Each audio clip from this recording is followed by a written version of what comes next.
Good morning, everybody. What's happening, baby? And we are back live. That's right. A lot of people upset that I took vacation last week. They are. A lot of people can't live without me. I understand it. Welcome to the world's greatest radio show. What is it? I'm going to get you some voicemails. I saved some of my favorite angry voicemails. Right. People thought that our Las Vegas trip was a vacation. Was our vacation. Right. Oh, that was not a vacation.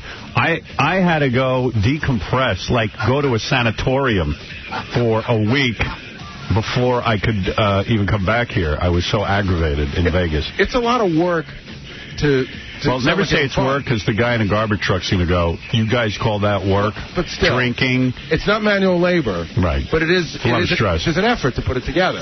Yeah, especially when you got a general manager who will not, you know, I am never doing what we call a road trip again. Oh, is that it? That's it. It's over, dude. Dog. Unless they get rid of Tom Chisano. It's over, John. I love when things are going completely haywire. Tom will come over and go, is everything okay?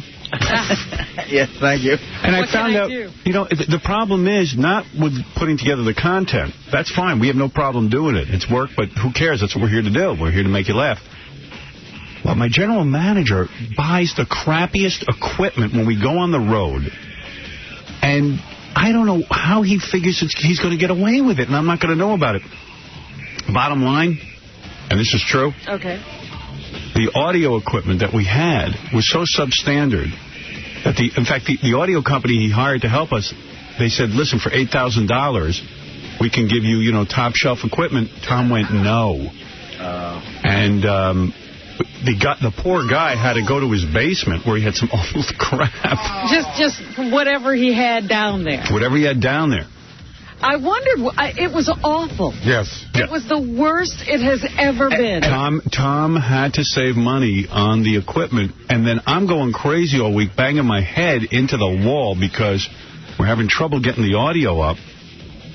And I just couldn't believe it. I was like, well, I'm not doing any more trips. Yeah, if he can't afford it, we shouldn't leave the studio. Well, his bottom line is he's got to make money on the trip, which is good, but at what cost? Yeah, exactly. Sometimes you got to spend a little bit.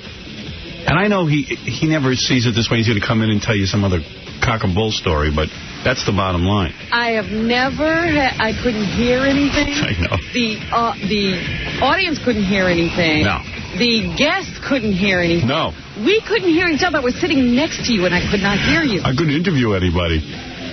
So it's over. The party's over. And if anybody hears me say, let's go to Vegas, we'll stop. Lock me up. Put me up in a straitjacket. Unbelievable. But we, you know what? Everybody loved the shows, and I'm glad. Got great feedback. People loved the road trip to Vegas. Really? That's a shame that there won't be another one. And not the way it goes. I mean... The worst equipment failure for me was I was already bogged down by being disgustingly overweight for the basketball game, but they put 2 mics on us that were useless. Oh, Which I couldn't get Scott to put up during the game. Well, I can tell you why. They were just holding me down. The reason why you couldn't get Scott to put them up during the game was because the communication system that we had outside, the one inside, that didn't work outside. That was a different one, but nobody switched our packs. Oh, my God. So I was flailing my arms at Scott, and, you know, when he stares down... There was more arm flailing going on during that broadcast, and me, like, in front of the audience, just making horrible, grimacing faces. I know. and then when Tom comes over during commercial, everything okay? Yeah. I look at him with a straight face, and I go, Tom, everything's great. Because what good is it? Yeah, I mean, you're in the middle of it. Yeah. And I totally hold him responsible. And then you know what's another weird voicemail I got that was picking on you for something ridiculous? A fan left a voicemail, and he said he got to the Hard Rock, but he couldn't get near the broadcast. And you are such a jerk, and you should be nicer to your fans. In the meantime, almost every other commercial break, you got up and went and talked to the fans. Yeah, but the point is, the setup is so bizarre that I understand why people would be upset. And I can't control it. I mean, I don't have control over that. I rely on other people to create a atmosphere. And I said beforehand, we got to have audio that the audience can... Well, how...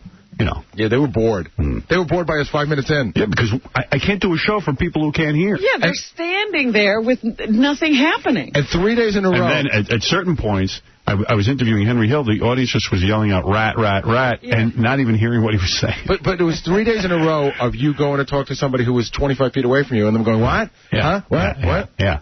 Yeah. Oh, yeah, every minute. What? What? And what? And I said, but that doesn't bother anyone. I said, you got to put the speakers there. Scott goes, they are there. Well, there, but then they can't Nobody work. bothered to turn them on. Well, no, they turn them on and give feedback, so you can't use them. But I don't... Well, then, yeah. You go to rock concerts, they got audio. I blame Tom. I hold him totally responsible. See, I don't know that I blame Tom so much. I do. blame our engineering department. Well, but Tom has seen us do this 2 times in the past. Well, that's true. I've sat and told him that the broadcasts don't sound right. He's got to handle this. I don't know how to do it. And the guys say to him, here's an $8,000 bill. He goes, it's too much.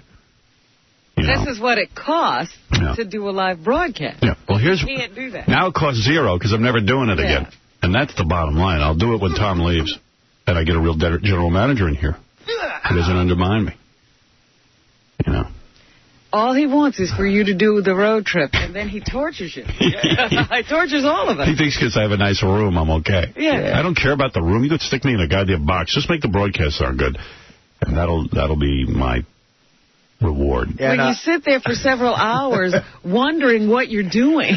Yeah, and I saw your pool table in the room. Looked like you got a lot of use out of it. Yeah, I needed that. I got the Frank Sinatra treatment in Vegas. But the shows ultimately came off well, and tonight they air on E.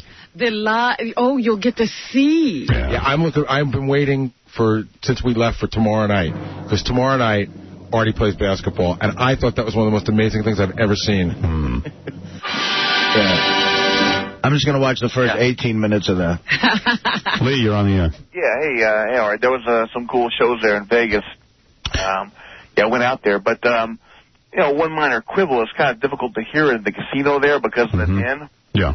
Well, I mean, you can't have a casino open with us doing a broadcast and not have the live audience hear us. Right. Right. So I decided early on to discard that thought that I would somehow broadcast to the people in the casino.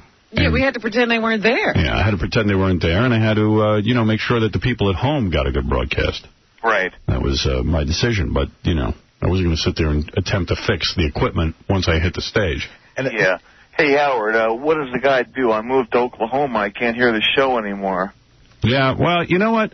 This show would have been on in every city in the country if not for, I guess, our FCC problems years ago. And it's so ridiculous. They put together an ad campaign saying, times have changed. And any television you watch, I mean, I'm talking about network television and music and film. Yeah, it's all out there. It's all out there, but they're still blaming Howard Stern for every problem in the world, and it's just bizarre.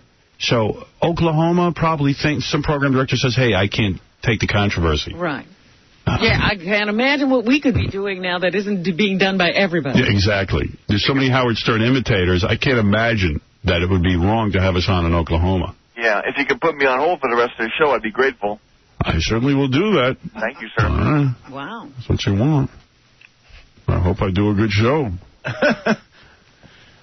Wow. That's dedication. Yeah, Pat, you're on the air. Hey, how's it going? Yeah, sorry about your problems with the air, but just blame Tom. But anyways, I was out in Vegas for the basketball game, and Artie played good, but I'd rather talk about Beth. You saw Beth? Yes, I did. Ah. And she saw me. And? She wanted you?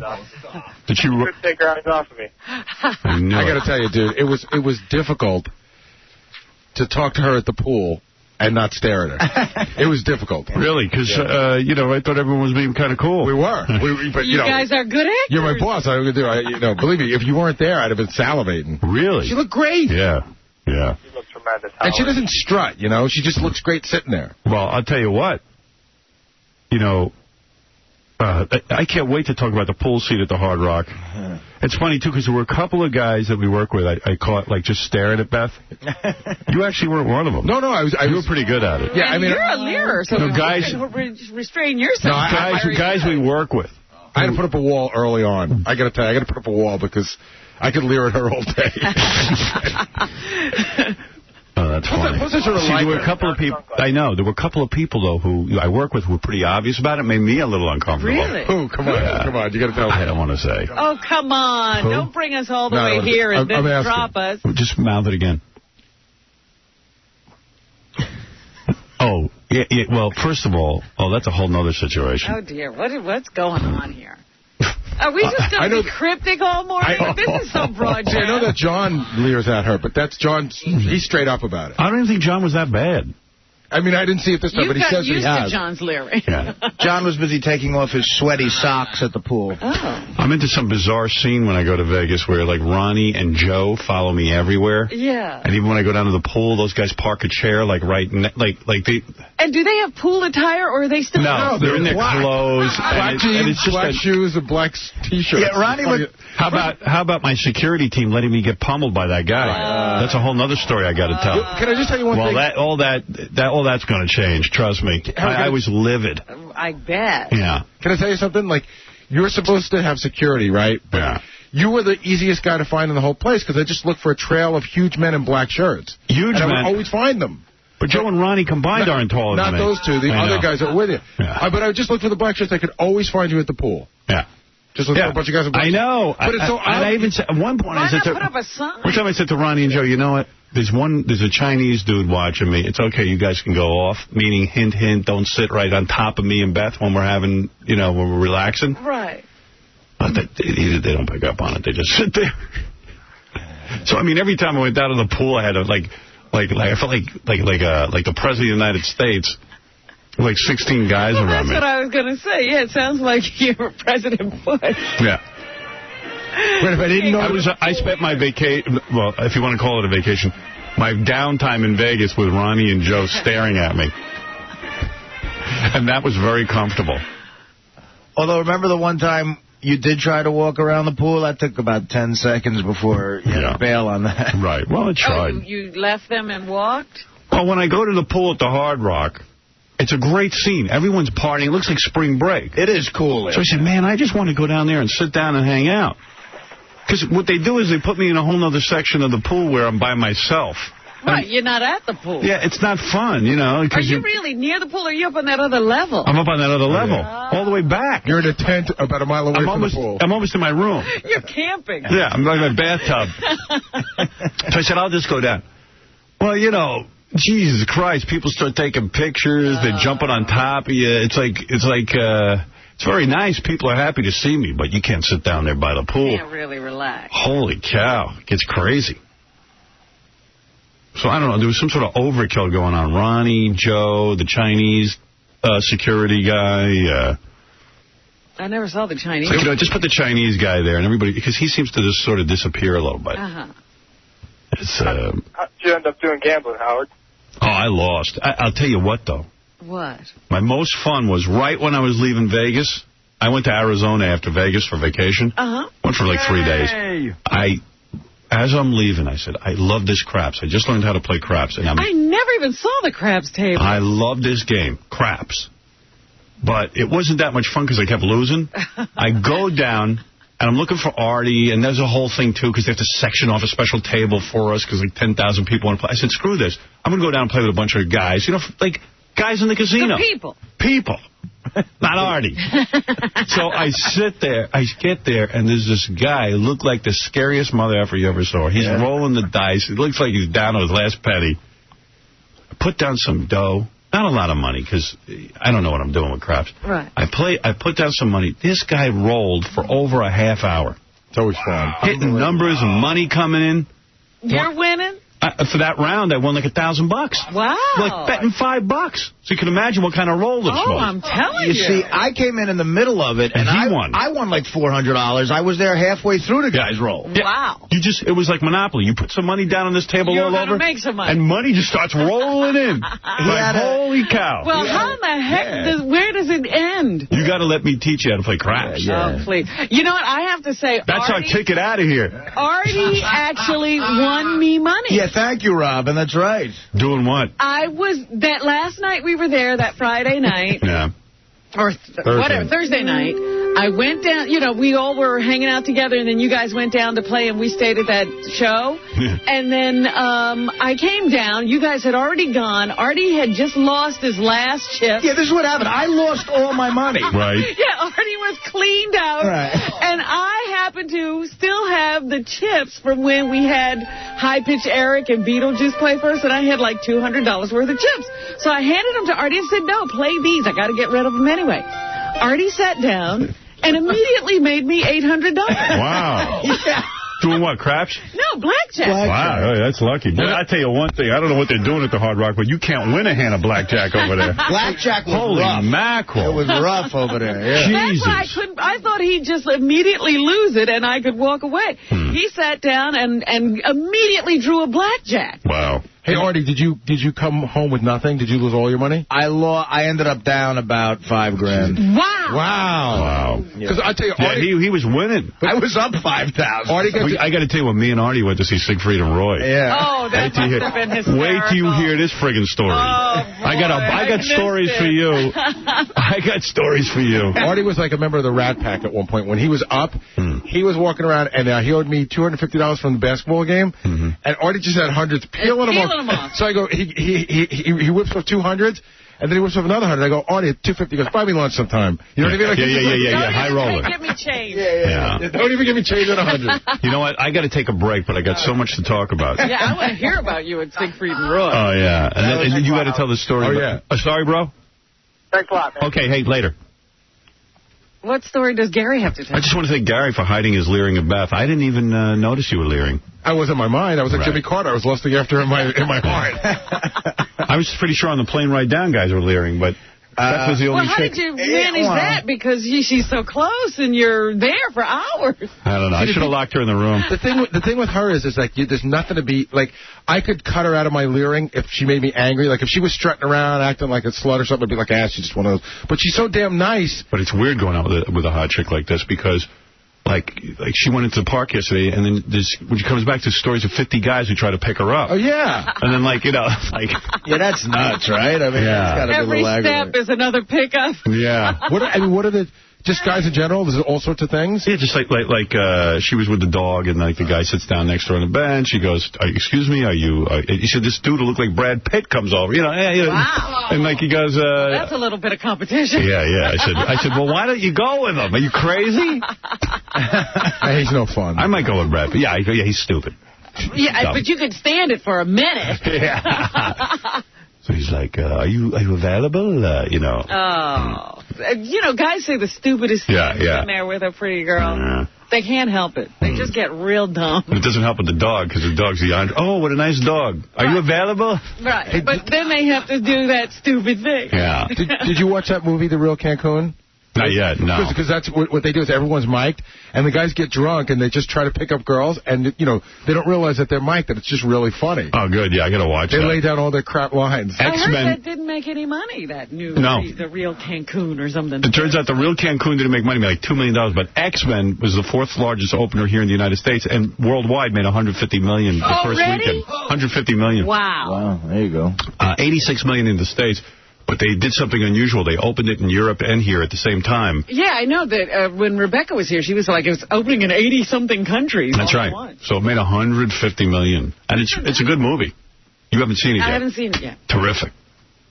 Really, really well done for, one of those kind of superhero movies. Yeah. It's just top-notch. I was just watching Spider-Man again this weekend. I think Rebecca's calling in this morning, or am I wrong about that? She was gonna, and they didn't call me back. Probably, Too big. Movie's too big. They were like, we really don't need... On Wednesday, they wanted her to call in. By Friday, they're like, we don't need you. You guys suck. You little bitch. Old dirty bastards coming in? Well, I got to talk to you about that, too. Don't count on it? You know what? Dirt Dog? He's got so much stuff going on. Yeah. I heard that he can't leave the house till a certain time for some reason, but he's got to be at some class. So his window of opportunity is supposed to be from, 8:30 to 9. And I told him, if you get here after, 8:35, don't come. Right. Okay, so let's see if he shows up. But they have a whole bunch of stories where he can't go and where he has to be next. He's under Close supervision. He's probably got an ankle bracelet. I don't know what's going on. Track him. All right, listen, we got to take a break. There's tons to talk about. When we get back, let's reconvene. But right after these words. We'll try to find that out for sure. Get an exclusive right here for Square Circle for next week, baby. So definitely you want to tune in to that. Let's go back to the lines. Holly, step up to the plate. Hey, black guy, are you going to see Private Parts with a white woman? Okay, I guess we got Baba Booey, Dookie Doody, Howdy Doody to you, too. I'll tell you what, let's go a little bit further with this. What else you got, brother? He couldn't hang with the man, with the plan, the shadow man. I said this once, and I only say it this way. You can fool me once, in which you didn't fool me, but you caught me off guard. But you'll never fool me again, my friend. So do your best, take your best shot, but you'll never, ever be able to fool me again. Howard Stern Show. Howard Stern is not known for his subtlety.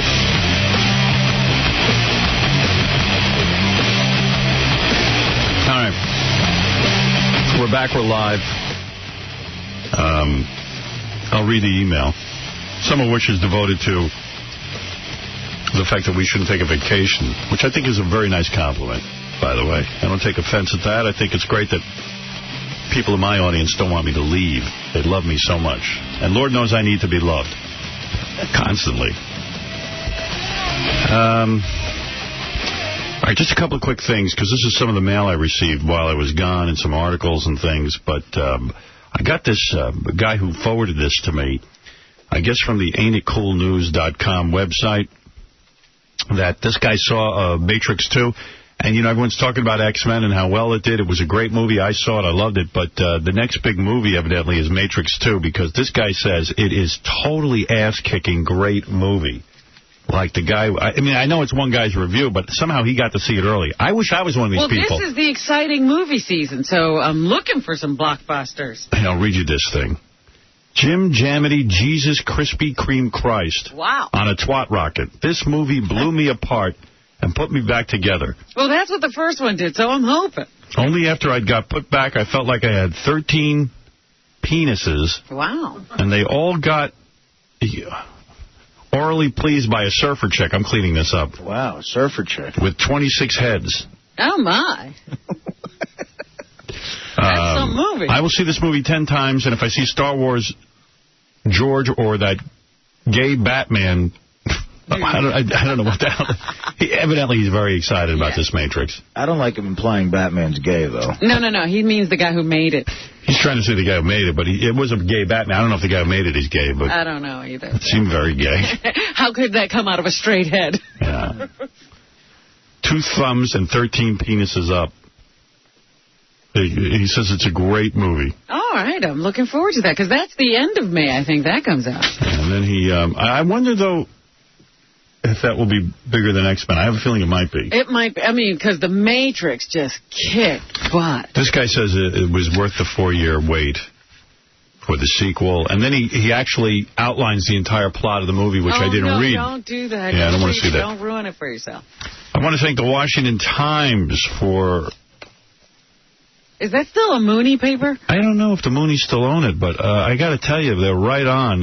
They were outraged about the latest FCC fines coming down the pike and the sort of attacks on me. They say, let the private sector work things out rather than encourage restrictions on free speech. Thank you. And Mr. Stern sticks to terms and descriptions of things that can be found in a regular dictionary. And while some people might disagree with the subject matter, his program pales in comparison to the regular fare easily accessible on cable and elsewhere. Thank you. Moreover, Mr. Stern provides refreshing honesty and insight into the perhaps embarrassing for some sexual thoughts and habits of modern American men. The best way for the public to silence Howard Stern, a voice, if they find it offensive, is to turn the dial. If the FCC needs something to do, perhaps it might work harder to deregulate the airwaves instead of censoring them. Washington Times, great newspaper. I'm going to have to start reading them. I'm endorsing them. Pick up a Washington Times if you're in the Washington area. Okay, I came across, someone sent me this too, a video clip of this black woman beating up this guy, this black guy. It is the funniest friggin' thing I ever saw. I feel bad for the black guy. Gets his ass totally kicked. I mean, she's really doing it? She's really kicking his butt? I want to play it for you. You have to see it. And it's the saddest tape, too, because her children, little children, are watching while she beats this man. I mean, what's she beating him for? I mean, you don't see the beginning of the fight. Maybe I don't know. He deserved it. I don't know if this guy is her son, an older son, or her husband, or I can't tell what's going on. Oh, you just see the fight. It's grainy. The footage is in black and white, and I guess some amateur video dudes were videotaping it. And I saw it on the web. Are they outside?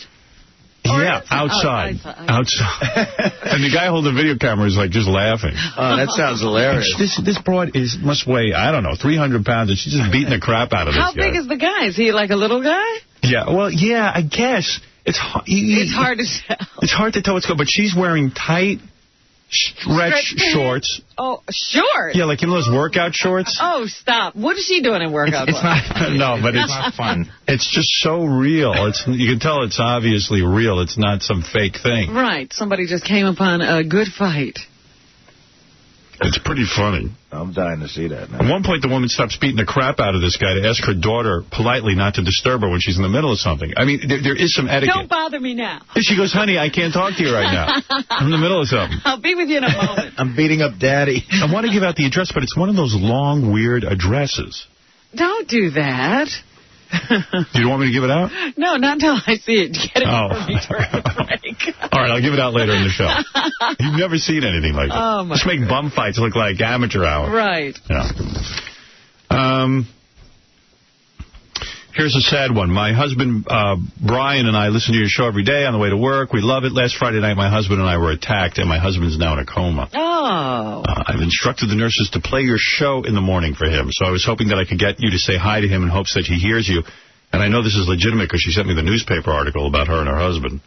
I'm not asking for money. I'm just asking you that you say a few words to my husband on the air. I just wish I could be in the hospital when she says to the nurses, listen, I need you to keep the Howard Stern show on the radio. Every morning. Every morning. That's part of his orders. Some people got balls, man. I just keep quiet. Yeah. You know, whatever you want to play is fine with me. If you got a radio, that's cool. Yeah, I mean, the women are probably, your husband's kind of in a coma. You know what I mean? No, but they always say to you, in fact, that's what you have to do. You have to talk. You want to be familiar with them. You don't want to just talk around them. You want to talk to the person in the coma. Yeah. Well, I think it's funny if it's really that she just wants to hear the show still. She doesn't want to miss it. I'm not asking for money. I'm just asking that you say a few words to my husband on the air. His name is Brian Morsberg. Well, you know what this reminds me of? I read you that story about Bryan Adams. Yes. Where they took this girl who had been in a coma for months. They wheeled her into the Bryan Adams concert. He starts playing. She wakes up and says, Mommy, for the first time. If they want to wheel Brian Morsberg in here, I would absolutely approve of that. All right. Or I will, and if he wakes up and says, Mommy... to you. To me. I've also attached the link to the news article. Even if you don't say anything on the air to Brian, please pray for him. We are praying for him, and he's a fan, a super fan. And, Brian, we hope that... Brian, wake up. Wake up, buddy. Come on. We miss you. We love you. We can't afford to have any fans go under. That's right. We need everyone. How about those pictures... White people. Yeah, that's right. How about those pictures while we were on vacation of Catherine Zeta-Jones pregnant, smoking a cigarette, topless. Great. Did you see those? I forgot. I was like, there you go. What a train wreck. I didn't know what was more upsetting. Like, on one level, people secretly snapping pictures of a woman topless on her balcony, you know, at her home. And she's pregnant. Right. Or the fact that she's married to Michael Douglas, or the fact that she used to be hot and now her boobs are down to her waist. Yeah, why is she topless? Or the fact that she's pregnant and smoking. That is just sickening. I know. That is the most selfish, disgusting... Why don't have a baby? And the other reason it's disturbing is, like, why does anyone care about her anyway? She's married to Mike. She's made us care for some reason. But Michael, who cares about Michael Douglas? Nobody. But now that he's with this Catherine Zeta-Jones, this three-name woman, everybody's tuning in. Well, anyway, it's really disturbing, but they're great pictures to see, and I understand now she's suing Clear Channel Radio. Yes, everybody she's, Tom Cruise sues you if you say he's gay. Yeah. She sues you if you take a picture. Yeah, those two are pretty litigious, aren't they? They really are. They're suing everybody, so I'm going to watch what I say. But they are funny pictures if they're real. Who even knows if they're real? I don't know.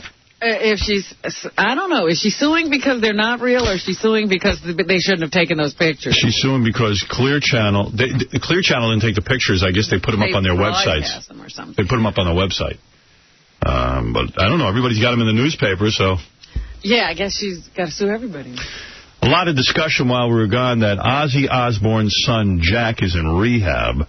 And endless articles and TV shows about the fact that, you see, this is not a good family. A year ago, Ozzy was the best family in the world because even though they use dirty words, they're honest and they're open with their kids. And they're with each other all the time. Dan Quayle was for them. He says you could see it's a strong family. Everybody they went to the White House. Now's the backlash because the kid's in rehab. Let me tell you something about rehabbing kids. I mean, I'm no expert on the subject. In fact, I'm not an expert on any subject, except for maybe radio. So what do you got to say? But I'll tell you something. I know some of the so-called best families in the world. Conservative, go to church with the kids, spend time at the ball game with the kids. What you would call the good family. And they got kids in rehab. To say that Ozzy and Sharon, what about their two kids that aren't in rehab? I mean... Yet. To say that they're bad parents or good parents based on the fact that their son's in rehab at 17 doesn't mean squat, because I could show you. Well, I have a feeling that if you're going to go by that criteria, if you wind up in rehab, you're a bad family. Must have been bad. Right. Then even those good families are bad. I guess. Who knows? But rehab is just rich kids' summer camp anyway. Don't worry about it. So, anyway. I don't know about that, but what was Jack's problem? Drinking? I don't know. Who knows? I guess drinking. And, and everyone's like, well, they're too liberal, they're too lenient. Then what about the ones that lock their kids? I saw an article in the paper today, Al Roker. Oh. Did you read that? No, I haven't, but Al's scary now. Yeah, I know, with that tummy tuck or whatever. Yeah, he is a scary man, and he's not happy. No. He is not a happy man. Well, evidently, I guess there's some article about his kid smoking pot in a car, and he called the school and got kids suspended. And he got his kid suspended? I think he did, yeah, something like that. Turned in his kid. You know what, I haven't read the whole story. You want me to read it to you? Yeah. All right, hold on. Because Al's supposed to be a good parent, isn't he? Well, I'm just saying he's a bad parent because he's too controlling. I mean, don't bust your kid for pot. It's pretty bad when your kids bust you, but we're turning the table. Deal with it at home. Don't call the school. Listen to this. Hold on. I got to read this. This is from page 6, and again, who knows if there's any truth to it, but if there is, this is pretty screwed up. 3 students, including his own daughter, he turned in other people's kids. Have been suspended from Katona's Posh Harvey School in a pot smoking incident uncovered by Today weatherman Al Roker. Uncovered? On Wednesday, Courtney Roker, 15, and to Courtney, I'm so sorry, this is your dad, but was caught by the meteorologist with her older boyfriend, Rich, 19. Roker was really mad because Courtney isn't supposed to be seeing a guy that old, said one pal of Courtney's. So he asked her, what else is going on? Tell me everything. Now, according to friends, Courtney, in an effort to get her father off her back about the older boyfriend, told Roker that she and 2 of her classmates had smoked marijuana 2 weeks before in a car. Now, why would you do that? This kid's got to be crazy. I'm not going to say anything because she's a kid. Yeah. Roker called up the school and told them we had been on school grounds and were smoking pot and freaked out at the school, asking them what was going on at the school, if pot smoking was being allowed. We got called into the principal's office on Thursday and we were suspended. One student was suspended for the remainder of the school year, a source said, while Courtney and the other girl will be back in class after a week. One of the kids suspended with Courtney claims they never smoked the fragrant weed. We needed a ride to the train stop 2 weeks ago. Courtney and Rich offered us a ride. Rich was the one who lit up a joint in the car and smoked it all the way to the train stop with Courtney. The older boyfriend. Yeah. We didn't do anything. These kids claim they're getting drug tests this week to prove their point. Courtney told her dad about us because she wanted to get herself out of trouble, one of them said. Out of the blue, we're suspended. I have no idea why she did that. Let me ask you something. If you're in a car filled with marijuana, Will it show up in your urine? I don't know. It's a good question. I don't see why not. Blood? You're breathing it in. I think so. I think it will, the kids are going to have positive drug tests. Who knows, though? Reeker. I mean, first of all, like if my kids told me they were smoking pot in the car, I wouldn't call the school. Yeah, what has the school got to do with that? Deal with your kid, right? Yeah, I mean, so they went and smoked. It's irrelevant where they smoke. Kids can smoke anywhere. He's got a kid who's dating a 19-year-old that he thinks is wrong. Well, she's doing that at home. He doesn't have control over there either. I know. Why not blame the school for that? Roker can't control his eating. I know. Yeah, maybe she should get an operation. If I was his daughter, I'd just say, hey, Dad, you can't even control your eating without a doctor stapling your entire stomach. What makes you think I'm in control? Right. What kind of example are you? You can't even control your eating on your own. You had to do a life-threatening operation. All I know is I heard him he was at the Kentucky Derby this weekend, and they talked to him about, what he's doing at the Derby, and I guess he's promoting some new show he's going to be on. And they said, well, the Derby's the greatest party. What do you like about the Derby? And he very sadly said, there's some kind of pie they make. I don't even know what kind of pie it is, but there's a pie that's synonymous with the Kentucky Derby. Poor Al, who can't eat anymore, says, I like the pie. He can eat a bite of it. Yeah. Said Al is so sad. He turned in his kid to the school and turned in other kids. Maybe he just wants to seem like a legitimate newsman, cover a drug story. Yeah, look, I want a story. Right. And what's with the school suspending kids without giving them a chance to defend themselves? No redress. Yeah, they didn't even get to tell their story. They were just suspended, on Al Roker's word. Al Roker's rep, Howard Rubenstein. How does he afford him? I guess he gets a lot of money. It was the right thing to do to complain to the school. I was doing what any concerned parent would do. I don't know. I don't think... I'm a concerned parent. I wouldn't sit and do that. I'd talk to my kid about it. I wouldn't bust other kids. I don't know, man. These kids just cause problems. Hey, you got the theme from Gilligan's Island over there? We need to play that, by the way, this morning. The guy who composed the Gilligan Island theme died. Yeah, I heard that. He wrote it with the guy who wrote the show. Yes. Sherwood Schwartz. Yeah. Did he die on a huge estate? Because he had to make a bunch of money from that, man. George Weil, who wrote the theme to Gilligan's Island. He wrote a lot of things in television. Let's see. Let me read this. Directed music for singers, including Andy Williams, has died at the age of 87. He died Friday of leukemia. The Ballad of Gilligan's Island, which Weil wrote with the show's creator and producer, Sherwood Schwartz, became one of the most popular television songs. George Weil was born Bernard Weissman in New York City. What the hell is that? And he changes it all to George Weil? You could have changed your name from Bernard Weissman. Why George Weil? Why George? Yeah, that's a horrible name. He must have been real embarrassed to be Bernard Weissman. Weissman? He began playing piano professionally at clubs in the Catskills Mountain. Moved to Los Angeles in 1946 to write and conduct music for the Alan Young radio show. Whatever that was. Isn't that going to play Mr. Ed, Alan Young? He had a radio show? I didn't know that. See, I figure after my radio show, I'll get to do a talking horse show. There you go. That'd be great. Mr. Ed for you. Roker's Reefer Madness. Al Roker's one of those guys who got his stomach stapled, but he still looks fat. And he's only thinking about food. Well, that's the thing. You still got your memory. You can remember how great eating was. You can't eat anymore. Yeah. And he sounds very, very sad. He's not a happy man.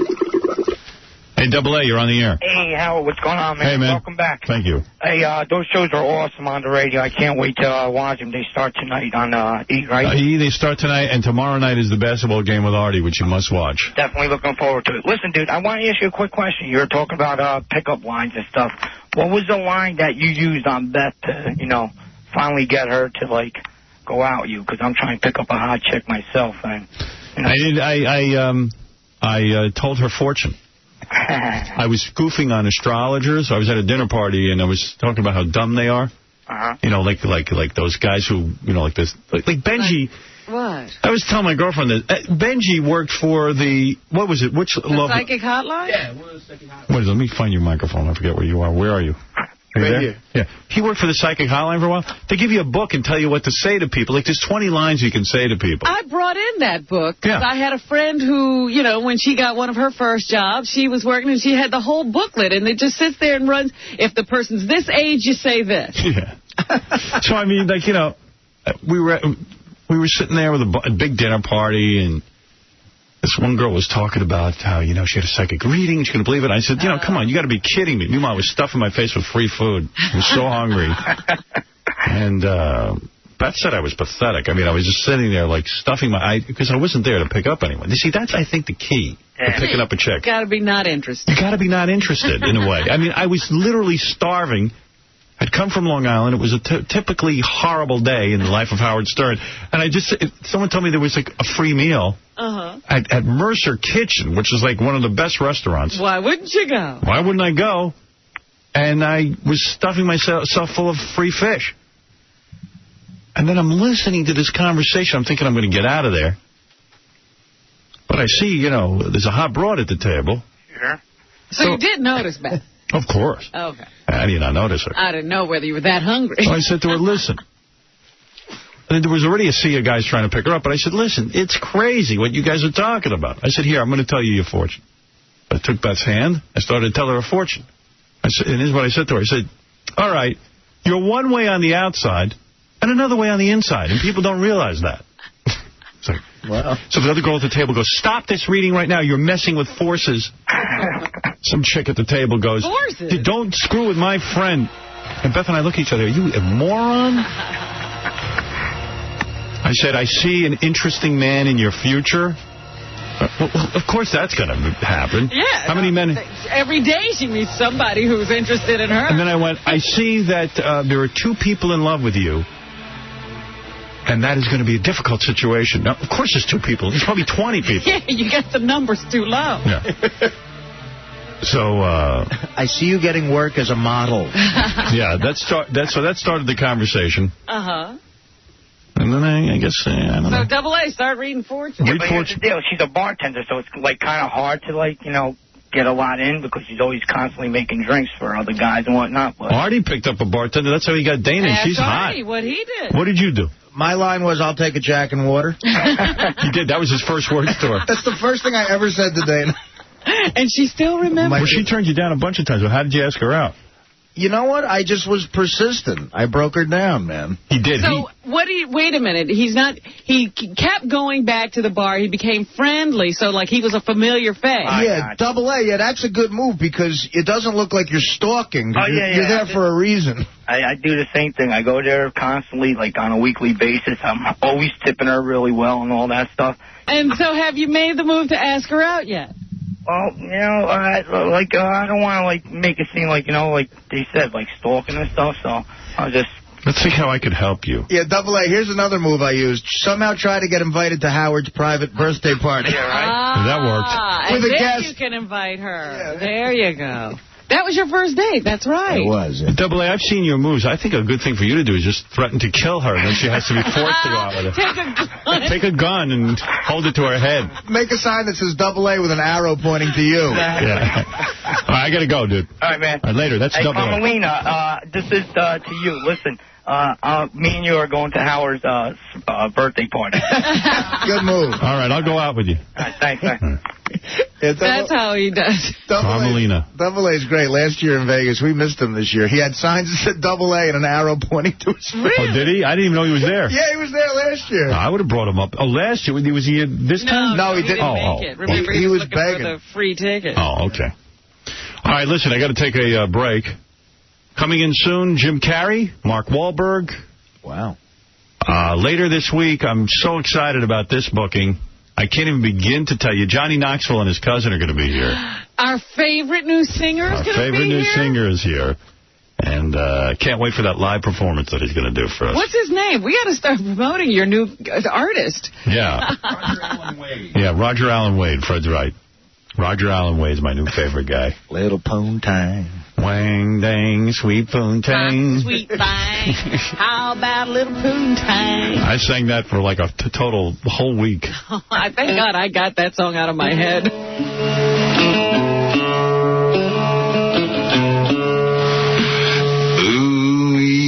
Sweet thing, how about just a little poontang? Yeah. Ooh, sweet thing, how about a little poontang? Good way to pick up chicks. That's a good line. A little poontang, that's where it's at. I'd like a little one, too. Mine's as big as a hat. Ooh, sweet thing, how about a little poontang? I took a look and said, darling, is that what you got? And she said, yeah, this ain't orange powder and water, and you ain't no astronaut. This ain't no breakfast drink kind of thing. You're going to the moon real soon with the real poontang, brother. Ooh, sweet thing. How about just a little poontang? What the hell's he singing about? I don't know. I'm trying to figure out if it makes any sense. How about a little poontang? You try to work in tang. Yeah. Orange tang. And you ain't no astronaut. My other one is the... Johnny, play my other one. Yeah, BB gun. Oh, yeah, the blister. Son of a bitch. Blister on your butt. I'd like to shoot you in the ice with the BB gun.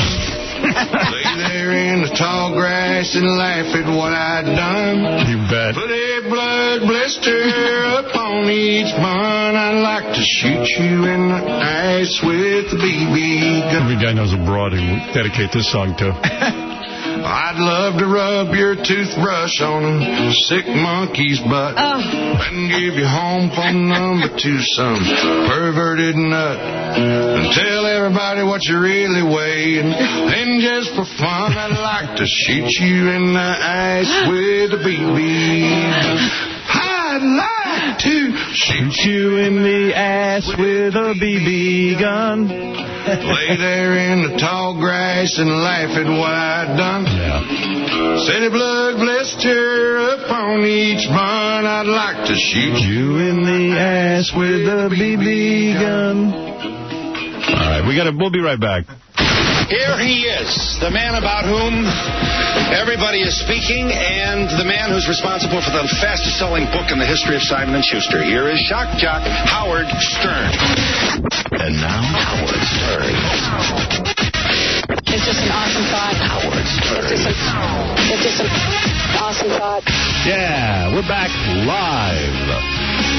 Tonight on E, the Vegas show start airing. All the excitement, all the fun tonight on E. Tomorrow is Artie's basketball game, because everyone keeps saying, when is Artie's basketball game on TV? Well, tomorrow night. Here's some good news out of our Vegas trip. There's so much to talk about because we haven't been on the air for a week. This is from Jonathan. Jonathan is the guy who was the guy who bet $100,000 and lost. As if you remember, he needed life-saving medicine that cost $5,000 a clip. He needed the money, the $100,000, to stay alive. And we got this email from Jonathan, and I want to share it with you. I finally come down from the high. That was the Vegas trip. I had an amazing time. Everyone was so cool. I was curious when the Vegas specials will air on E. And that, of course, is starting tonight.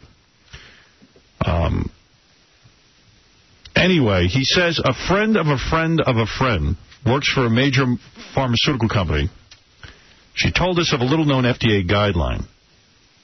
Any drug that can be used in the treatment of a life-threatening illness but is not FDA approved for said illness must be provided by the maker at no cost to the patient if he or she meets certain financial guidelines. Oh. Sure enough, Centocor, the makers of Remicade, have a program, and we got the application for it Wednesday. It looks like I meet all the requirements. So we're having my doctors at Johns Hopkins fill it out. We don't know yet what's going to be happening, but we're pretty excited and hopeful that it will yield positive results. How wonderful. Right. So the Centocor, the makers of Remicade, hopefully will provide this life-saving medication to Jonathan if he meets all the guidelines, and he says he does. So this is great. And that is a result of people hearing about it on the show that he found this? That's how he found it out. Also, that's wonderful. Also, he met a fan of the show, contacted him at the Hard Rock in Vegas while he was there. Turns out his sister has the same type of vasculitis, and they spoke for a while. They keep in touch, so they started their own little support group. He's even found somebody he can talk to. That's right.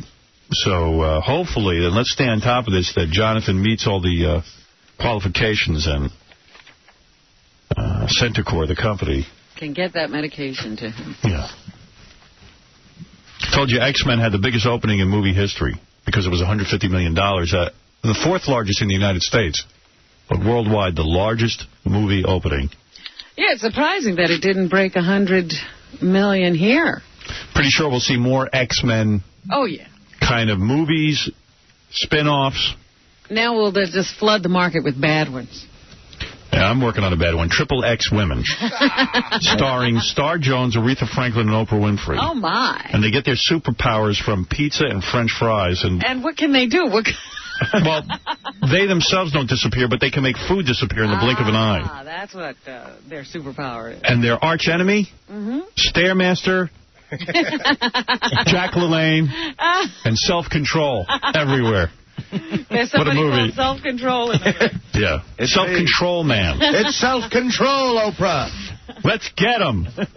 By the way, there's an amazing story that happened over the weekend that was all over the news. I hate rock climbing. In fact, I was out in Arizona after our Vegas trip. That is an incredible story. I hate rock climbing. You don't know the story? I'll tell you in a minute. But I hate rock climbing? I went up one of those walls of fake rock climbing. Right. Was so bad at it. I mean, Robin, I see that and I go, why would anybody do that? I have pictures of me up rock climbing because Beth took them. I'm going to put them on the web. I got to see You got to see this thing. How high up did you go? You go about, I don't know how many 30 feet? I think a little more than 30. 40. Yeah. So scary. My 5-year-old did it Saturday night. Well, a kid can do it. They scurry up those things. They don't even know it. Did he get all the way up? Yeah. Oh. And he wasn't scared or anything. Can I tell you something, how horrible it all gets? I did it with another couple that I met at the resort. They had never done it. I lied. I told them I never did it. I've done it like 5 times. So you knew. I was never this bad at it. I'm telling you. I froze or something. Well, first of all, it was this German couple or something. Tovar, if you're listening. Tovar and Heidi. If you're listening, it's me, Howard. They sound cute. Where are they from? I mean, they don't live in Germany. They live in Florida now, but Germany or Sweden, one of those countries. It's a big difference. Country. Yeah, Heidi's from Germany. I don't know where Tovar is from. I think Krypton. So Heidi must have done fine at the Rock Club. Nice people, and it's very spiritual, and they give you a talk about getting in touch with yourself. Oh, this is supposed to do something for you. Yeah, confidence, tackling your worst fears. It's like walking on coals except climbing a mountain. Yeah. It's a lot of spiritual. They got to do something to get you to do it. Right. Beth didn't do it. She knew enough. She goes, you look so heartbreaking up on that rock. I go, I don't want to hear that. Oh. I don't want to hear that. Oh, no. I got to see these pictures. But it's fake rock climbing, you know. Yeah, because it's that fake wall. It's not really, is it outside even? Outside. It is outside. Yeah. Okay. They have the little steps on it already for you, right? Yeah, but there's levels of difficulty, no offense to your son. And he might have been on the easy wall for kids. He was on the baby. Maybe. Yeah. I hope. So anyway, I get out there and I figure, okay, how hard could this be? Because you're harnessed even if you start to slip, so who cares? And are you the first to go? No. Tovar and Heidi went as a couple. And they were okay? Tovar could hardly get up to think. He got up. Heidi was scaling the wall like she was Spider-Woman. And I'm like, oh, God, the chicks are always good at it. And you know why chicks are good at rock climbing? Why? Because really the trick to rock climbing is using your legs. Guys try to use their upper bodies to pull themselves up. Women know not to do that because they don't have upper body strength like a man. So you're digging your fingers in. And you're trying to pull yourself up? Right. And it's never going to work. Meanwhile, my throat's getting dry, my mouth's dry, I'm nervous. I want to just go home. I don't know why I put my... why did I do this to myself? And once you start, you can't say... No, because... I want to stop. Chris, our instructor, said we have to overcome our fears. Oh. Howard, Tovar did it. Yeah, and Heidi did it. And he sent Heidi up with me. And Heidi was like, come on, Howard, you can do it. Oh, no. She's coaching me. You're like the person on Survivor who can't do anything. Yeah, I'm like a retard. I'm a big, gawky guy. But the deal is, are you like sort of spastic, or are you afraid of heights? It was just, I don't know, I guess I'm spastic because it was hard to get up the wall. So you didn't get up there and freeze? First of all, let me tell you something. He didn't get up the first level. No, I got up the whole thing. Just took me a while. I did better than Tovar, by the way. You're one of those people, like in boot camp, it took you a little while to get over the wall. Yeah. The entire group watches you try to climb over that Exactly. And roots you on. First of all, I have size 14 shoes. They give you shoes to wear, rock climbing shoes. None of the shoes fit me. My toes are completely cramped up in this little shoe climbing thing.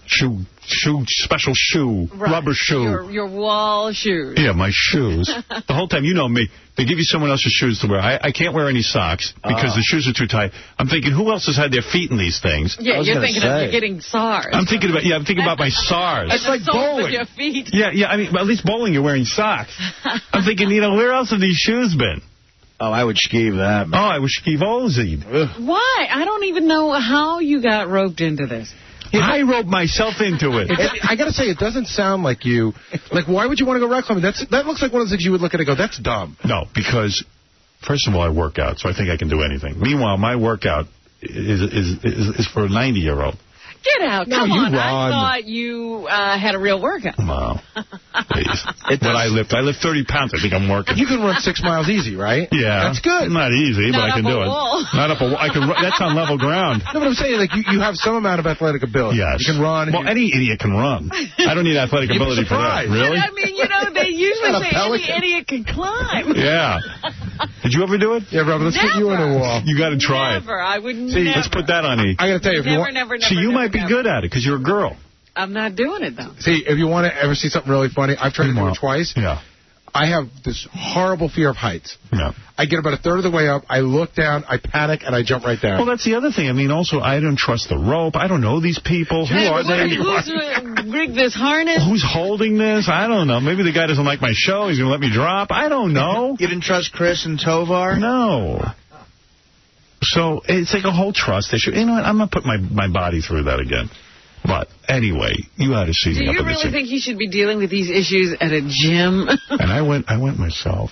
Beth shows up. She's going to take pictures. I'm like, I don't want Beth watching me scale the wall. You know what I mean? So you should have ditched it. Well, I didn't want to back down either. Then that wouldn't have been conquering his fears. Right. According to Chris, Mr. Nature. And what is his credential? The guy at the bottom of the wall? I don't know. He's the guy with the harness. He's the guy that doesn't work all day. He climbs rocks. Hey, now, the guy that's on the bottom that's holding, you're in the harness, he's holding the rope.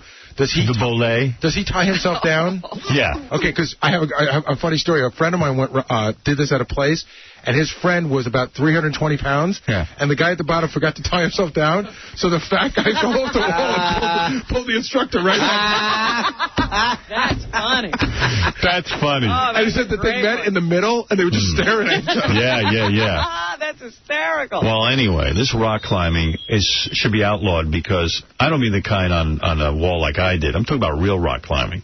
Because inevitably, you hear rock climbing. There's trouble. You always know there's trouble. Yeah, somebody's going to have a problem. Most time these rock climbers go up, they get lost or they get stuck on a ledge. We got a problem. And we have to go search for them with helicopters. Or they're over in some foreign country and now they can't get medical help when they're up there. Well, this story should stop everyone from rock climbing. I'm hoping this will stop all these nature freaks.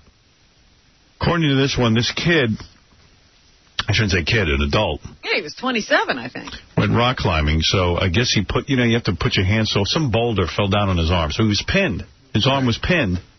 He cut off his own arm with his knife. After being up there for days. 5 days.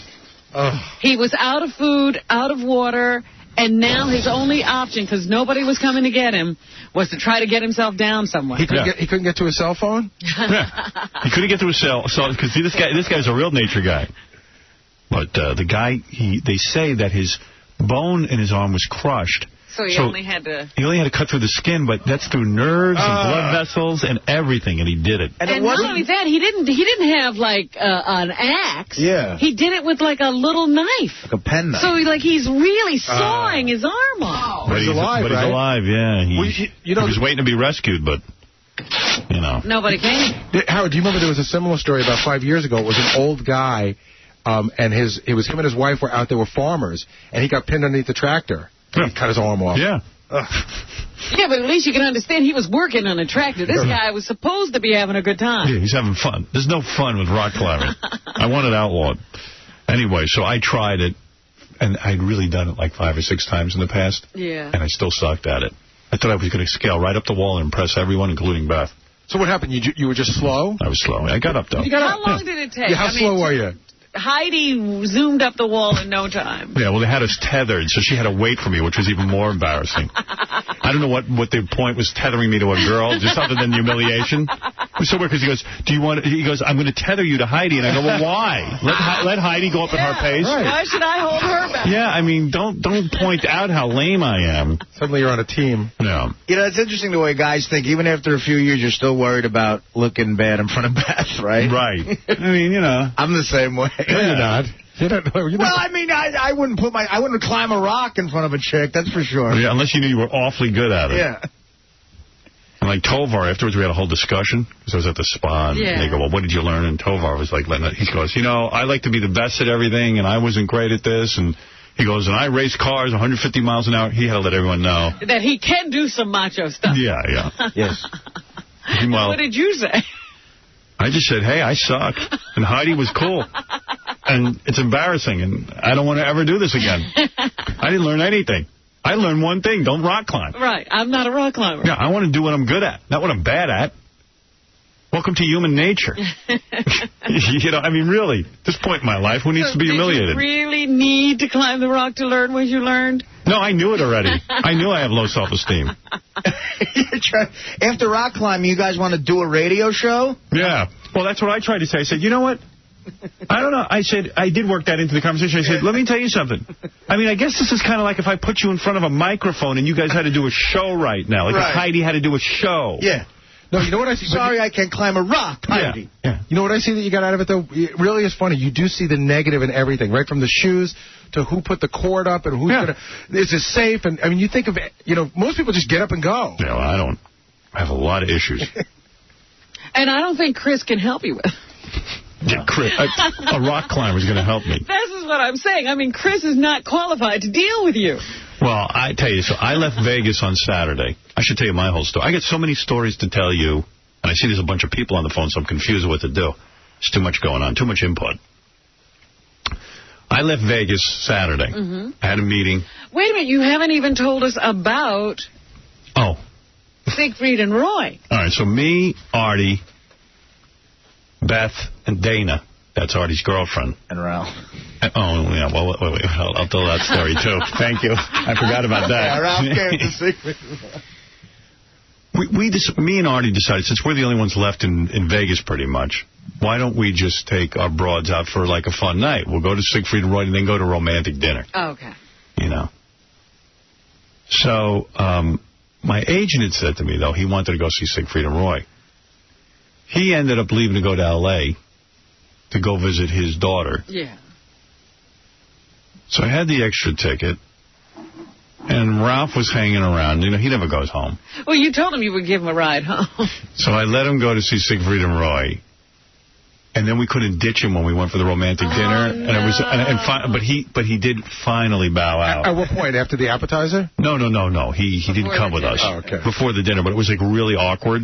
I mean, how long before he felt embarrassed enough to leave? Well, no, he said to me, I'm going to leave. I don't want to be. And then I felt bad. You know how that is. Now, Ralph was really cool about it, but I must say, you do stress a lot about that, which is nice of you, but I think Ralph was cool about it. Yeah, but I was like to Artie, I go, oh, my God, how can we do that? Yeah, why can't you? You're guilty. You're a couple. Why should you feel bad? I don't know, because so what? If I was the one guy without a chick and I had to go home, I would have felt bad. Ralph in Vegas alone is perfectly fine. You have to think of it that way. Well, all right. I think Ralph felt Beth should bow out, and I should be his date. There's no doubt about that. Yeah. For you and him. Yeah, I felt bad. But anyway, so we make this plan.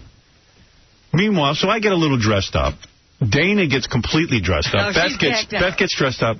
Artie shows up in Mr. Green Jeans farmer outfit. He still had that jacket? No, not that. He's wearing these horrible blue jeans. Like, I mean, that like were really, like, gross, with sneakers and, like, a bowling shirt. No. I didn't have a collared shirt because it's Vegas. I don't know. Listen to this.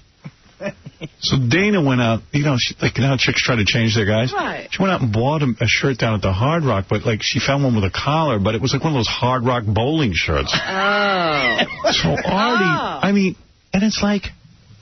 What's wrong with his I'm jeans, thinking the whole time, we're going to this restaurant called Picasso in Vegas. Yes. I'm thinking the whole time, I don't think we're going to get in. Because Artie's dressed like literally like he's doing farm work.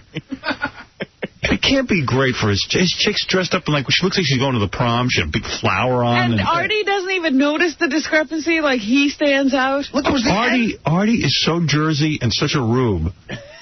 I can't even begin to tell you. We go to this restaurant, after Siegfried and Roy, we go to this restaurant, Picasso. They got actual Picassos hanging on the wall. It was nice. Wow. You know, I said to him, it's a 5-star restaurant when we take these chicks.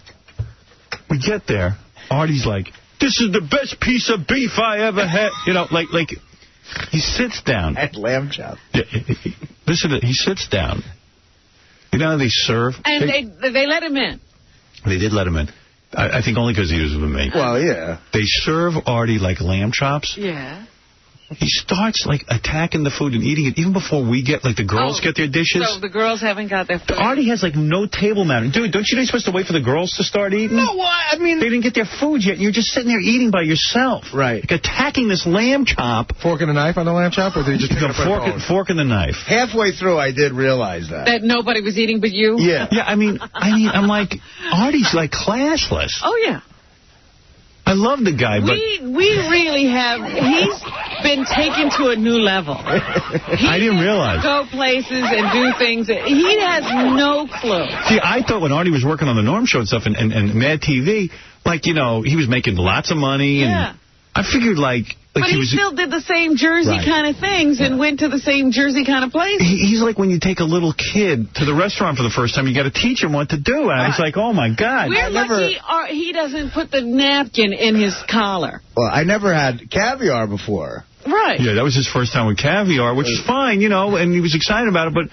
Like, wait for the girls to, like, get their food before you start eating. It's a romantic dinner, Artie. You're supposed to do things with your girl. He attacked this lamb chop. I got to tell you. He was done with it. He was eating with it before they put our food down. Yeah.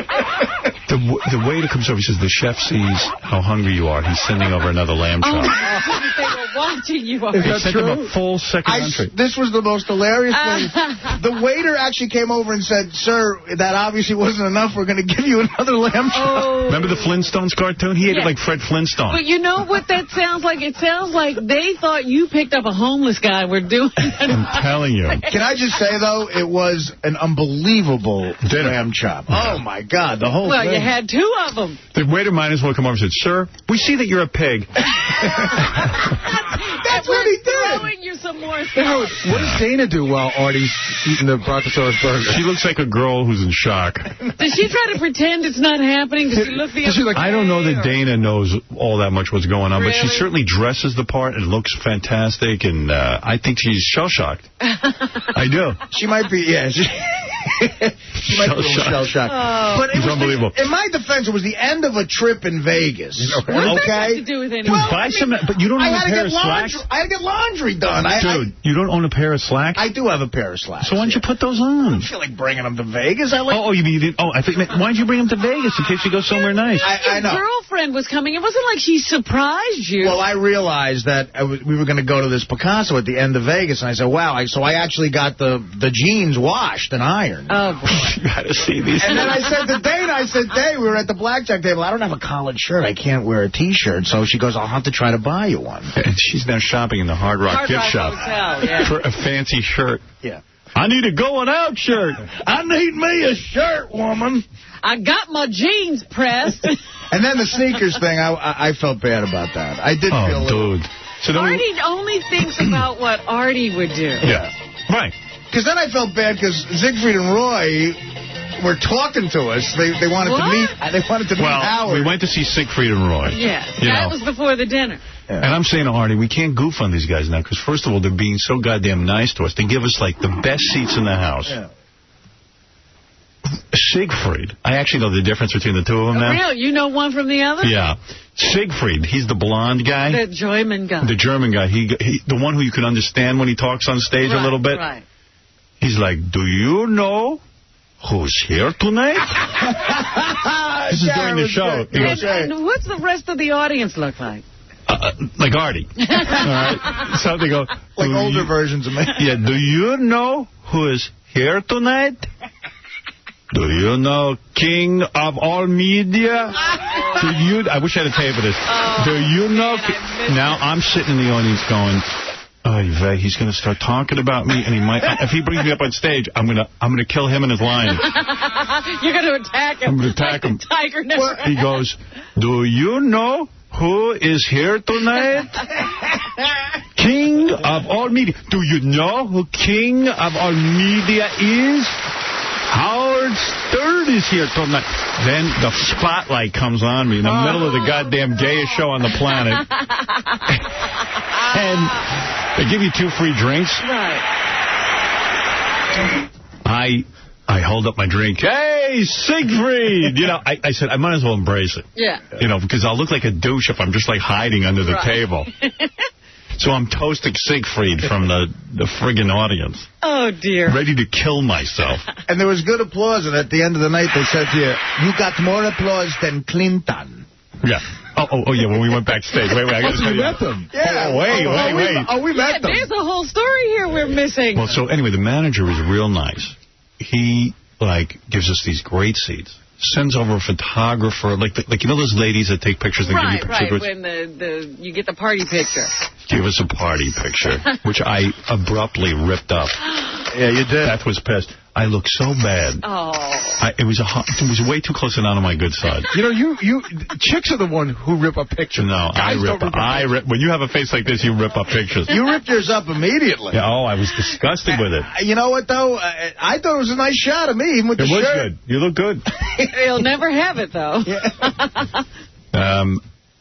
And the woman's even posing us like it's a prom. Uh-huh. Put your elbow on the table. Yeah, she knows how to get the best. Whatever. Anyway, so afterwards they go, please wait here because Siegfried and Roy want to meet you. Oh, so they keep you at the table? No, we go backstage. Oh, okay. They escort me, Artie, Dana, and Beth backstage. But you don't even tell us what you thought of the show. What am I going to say? I mean, these 2 guys come out. They have costume changes like chicks. Yes. And did you see the cod pieces? Yeah. That's the funniest. Do you know we've been doing this for 35 years? Yeah. And I'm like, you're kidding. You've been getting away with that? That happened. You know what they do? They work the crowd. At one point, I think it's Roy. He goes into the crowd and goes, where are you from? And they go, New Jersey. He's like, what exit?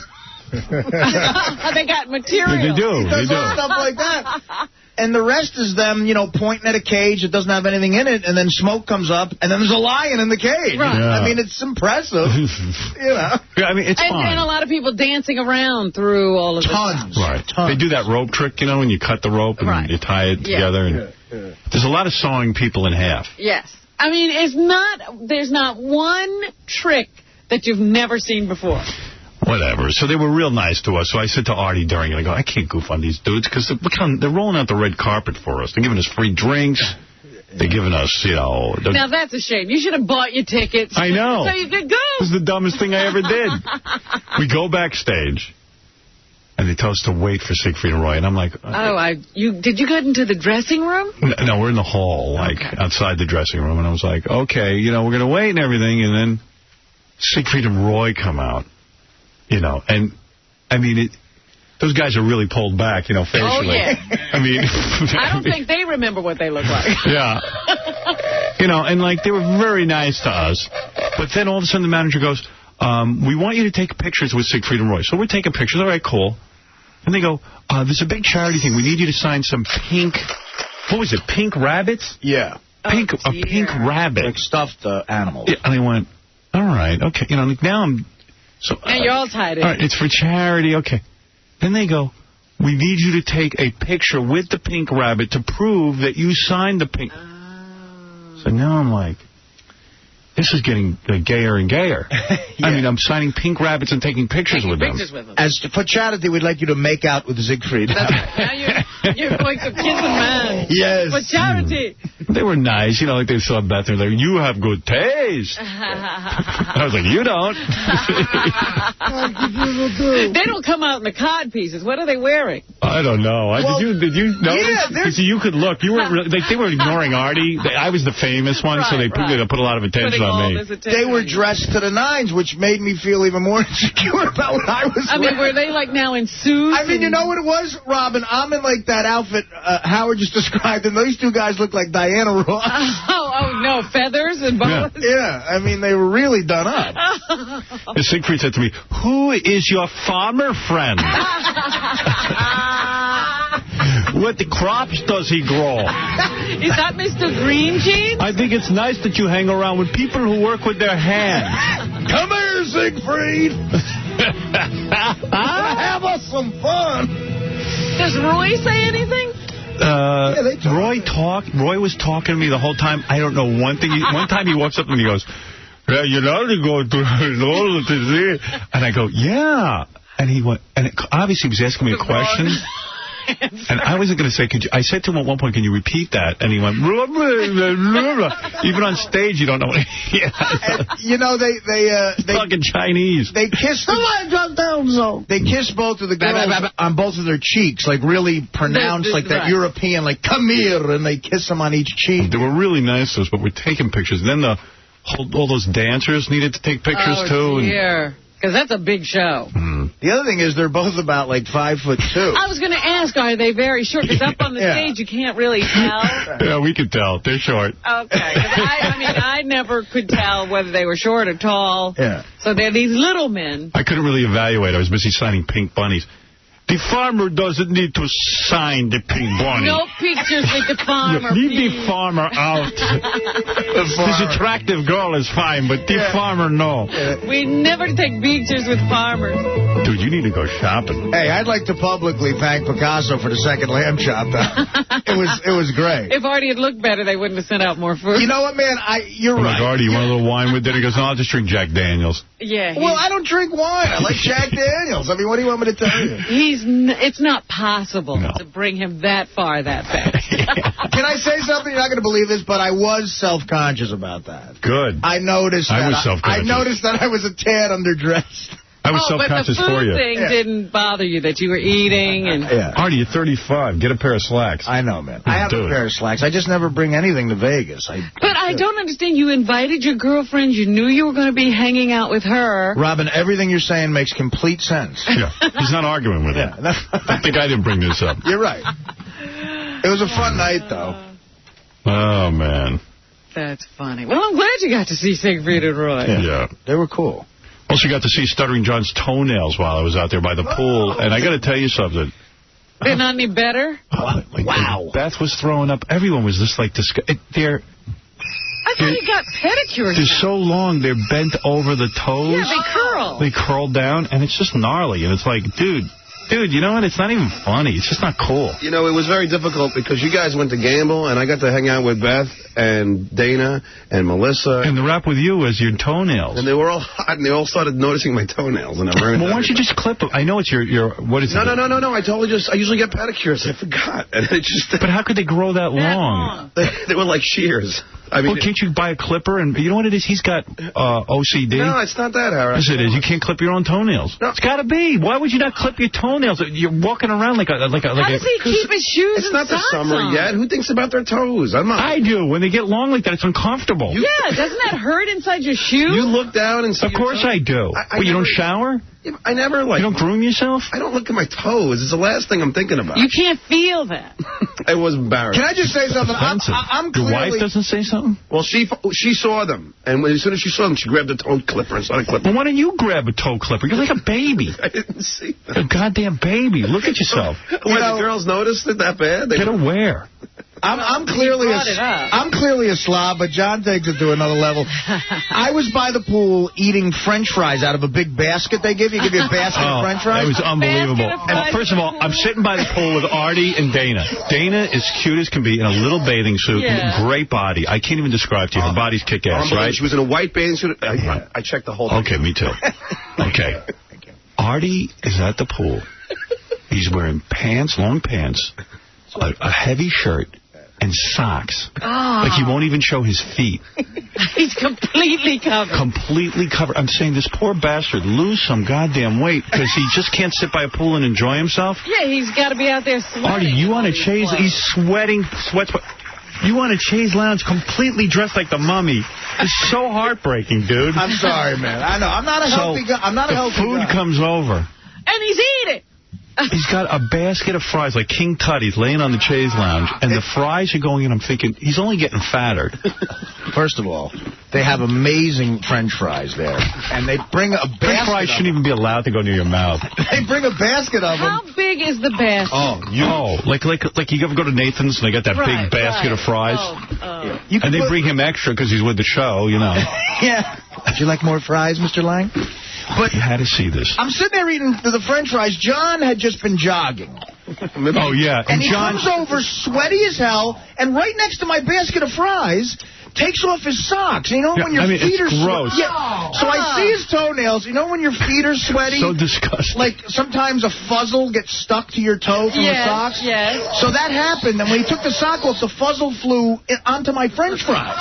Not only that, he takes off his shirt, he's sweating, and he goes, so Artie says to him, can you like get undressed over there? And John's like, well, what's the big deal? He got mad at me. He's like, what's your problem? He had three fries left. I applaud Mr. X for spilling water on you. You're disgusting. He had three fries left. But why do you have to be... his room, shower, and then come down rinse off, dude. No one wants to watch you. You're gross, and your toenails. I mean, I'm not talking about, what guy cares about toenails? Talking about, like, grown over the whole foot. Oh, we've seen that. Well, my pinky... Mr. X should have lit you on fire. You're lucky. I really wish he had. I was offended by Mr. X's actions, and now I get it. I know, but we have become immune until you go out of this environment and see him in the real world. But you know what's really vile. Yeah. I can't believe I didn't do anything. You never do anything. You don't offend anyone. I sat down. You sat down, you undressed, and put your smelly clothes and feet and everything in everyone's face with your stink. You got a fuzzle on Artie's fries. Fuzzle. Yeah, and I barely finished them after that. It was just unfriggin' believable. But it was fun to hang out with the girls by the pool. They looked beautiful. Yeah. Beth looked great in a bikini. I didn't think you were leering at all, but I guess you were. No, I checked out everything. I said, you've gotten used to John's leering. Yeah. You don't even notice I thought Dana caught me once because you know how you forget what you're looking at? And I was just like staring at her crotch. I look over Dana and I see this beautiful girl and I go, Artie's on top of her at night. And then I look at Beth and I go, I'm on top of her at night. And I'm like... Yeah, but don't you think like Dana, do you think she is into Artie's look? It can't be, right? But I think, Artie, you could get a long bathing suit. Yeah. Yeah, like those pants that go down to your knee. With like a Hawaiian shirt. And even Belushi, I know that's your hero, did that. I mean, it wasn't even like... I mean, you know... Dude, you were wearing socks. You know what's tragic about it for me was I was an athlete when I was younger, and I just had a horrible time in my 20s and gained a lot of weight. But everyone knows... What's wrong with your feet? Yeah, I mean, are your feet my feet... No. Are you sweating, wearing socks? I actually have beautiful feet. So why didn't you show them? I mean, because I don't know. Get a little air on them. Give us a thrill. He was like the mummy by the pool. You had to see. I wish I had a picture. And then he's got that tons of chest hair coming out of the shirt. You see the chest hair is bubbling over. I do have a lot of chest hair. Hey, that's masculine. Which, Dana finds sexy. Which is going gray. You couldn't even see his chains, Artie. You notice that? I couldn't see his big chains and cross. Howard, you notice that? Like, the chest hair is so long and hairy, but it's going gray. Some of them... It is. I got sticking out of the flannel. I got gray chest hair. How about the pool scene at the Hard Rock Hotel? What they do is they have the strippers. They give them free passes to, hang out by the pool. What it is? There's so many hot chicks. That's why I wanted to go down and hang out by the pool, but it was a madhouse. Because there was one day, I know. Did you hear that morning? Well, you were on the other side of the hotel, I think. But there was one morning that must have been a bunch of wild girls there, and they were screaming out their windows. Oh. and you open the door, and you see these chicks in cowboy hats just screaming and I guess threatening to flash. Oh, really? So every door on that side of the hotel opened. I don't know. I was down by the pool. I look up, and I see this, like, naked guy rubbing up against the window, because you can see into all the windows. And then Ralph calls me and goes, hey, you see me? I'm naked. That was Ralph. Ralph. Oh, my God. I was like, oh, man. I got to say, we got to give the Hard Rock props. That pool scene, first of all, fantastic. Well, it swim is up an blackjack. incredible pool. Yeah, did you swim up and play blackjack? I did. I played some craps outside. How could you swim up when you were not even in a bathing suit? Well, I mean, I played there, but other people were swimming up. He didn't swim up. Swim up.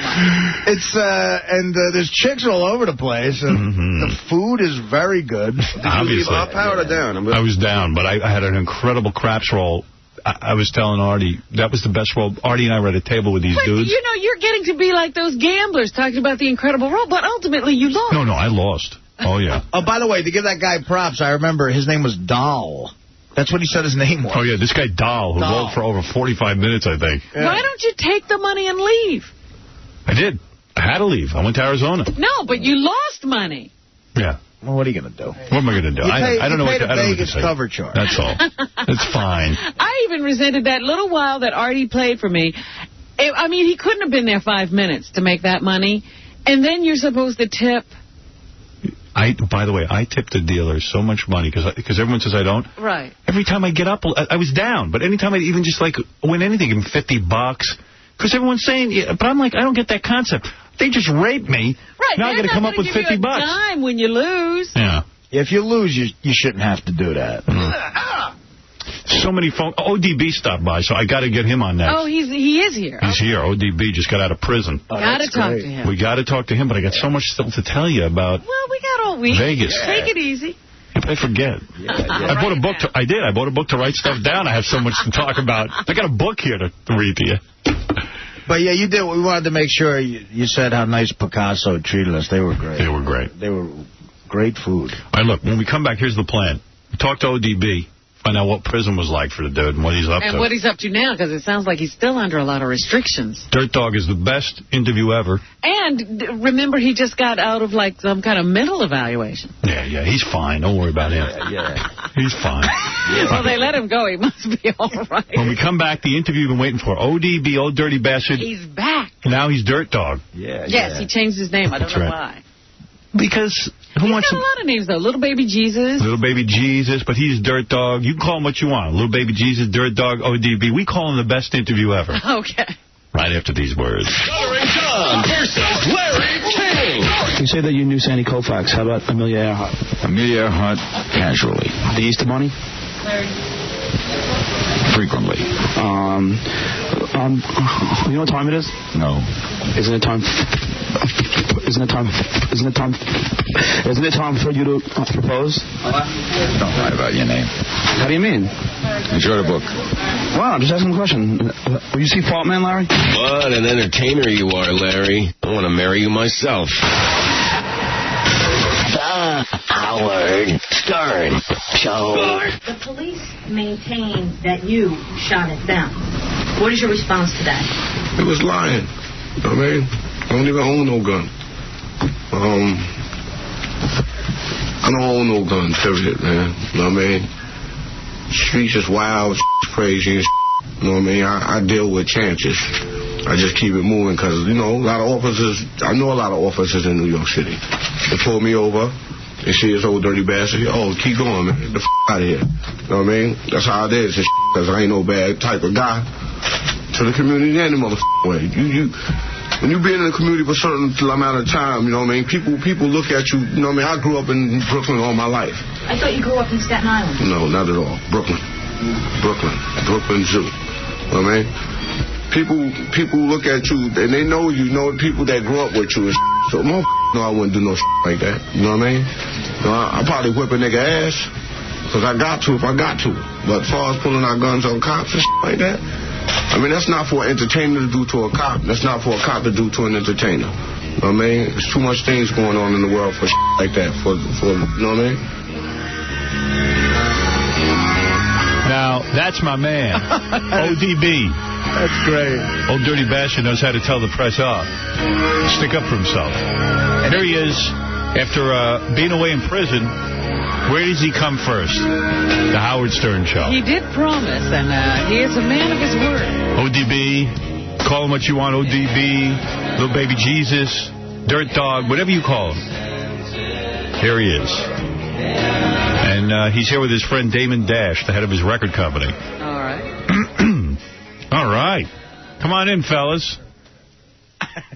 Oh, What's my up? goodness. Wow. What's happening? How you I doing? almost didn't recognize ODB. Thank you. Hey, man. What's happening? How you doing? He's gained a lot of weight. Yes. ODB. You look different. Yeah, you look different. You gained some weight. In prison, where is ODB? What's that, Dirt McGirt on the back of your shirt? Yeah. I got to get one of those. Are you getting into that whole Sean Puffy Combs thing with the clothing line and all that? You are. It's a fashion thing, man. Is it going to be called Dirt McGirt or ODB Fashions? Dirt McGirt. Why Dirt McGirt? I mean, most people know you as ODB. I would think... It says ODB also. It does? Yeah. I'd wear that. It says ODB right here, see? Yeah. It's smart. Get in the clothing business. It's nice. Record business is too rough. Yeah, it's just, I'm just, man, whatever, man. ODB, I don't even know where to begin. I don't even know what to say except welcome back to the show. Thank you. Welcome back to life. Welcome back to life, man. They have locked you away way too long. Yeah. I'm sure whatever you were in for, you were innocent of. Yeah, I was innocent of. What happened anyway? Why did you go to prison? I don't even know. Oh, man, I don't think ODB knows. I mean, you had some time to think about it. ODB, what'd you do with your teeth? You got them all, you're covered in gold now. Yeah, I got strictly diamonds in there. How do you do that in prison? You don't wear that in prison. They don't let you do that. Girl back there. How you doing? I'm okay. How are you? Okay, it's good to see you again. ODB, why did you gain weight in prison? Most guys usually just work out in prison. Actually, I gained weight in California. I was at some type of place called Impact. Oh, that's right. And I gained how much? Like 238 or something like that. 238? Yeah. What'd you used to weigh? When I knew you were thin. I was 170. Wow. Are you going to go on a diet, or are you going to let yourself get big? I'm just gonna stay like this and slim it out a little. Good. What did you eat to get to this size? Is the food good? I mean, food is good. Really? Yeah, you should try the lamb at Picasso. Let me tell you something. The prison, to me, any guy who could survive prison is a tough man. Yeah, I had to be smart in there to survive prison. Were you like in the regular population? No, they had me put somewhere, where Get Smart couldn't even get out of there. Really? Was it like why did they treat you horribly because you're the famous ODB? Yes. What did they do to you? I mean, put it this way. Did they beat you? No. Put it this way. I was there. And I'm here now, and I feel good just to be here and not there. Oh, there you go. And it was, it was really hell in there. You're not of the opinion that this was good for you? Well, hell no. Thank you. Really? No one tried to date ODB in there, if you know what I'm saying. I know some of the guys come out of prison. Suge Knight was telling me some guys tried to make a move on him.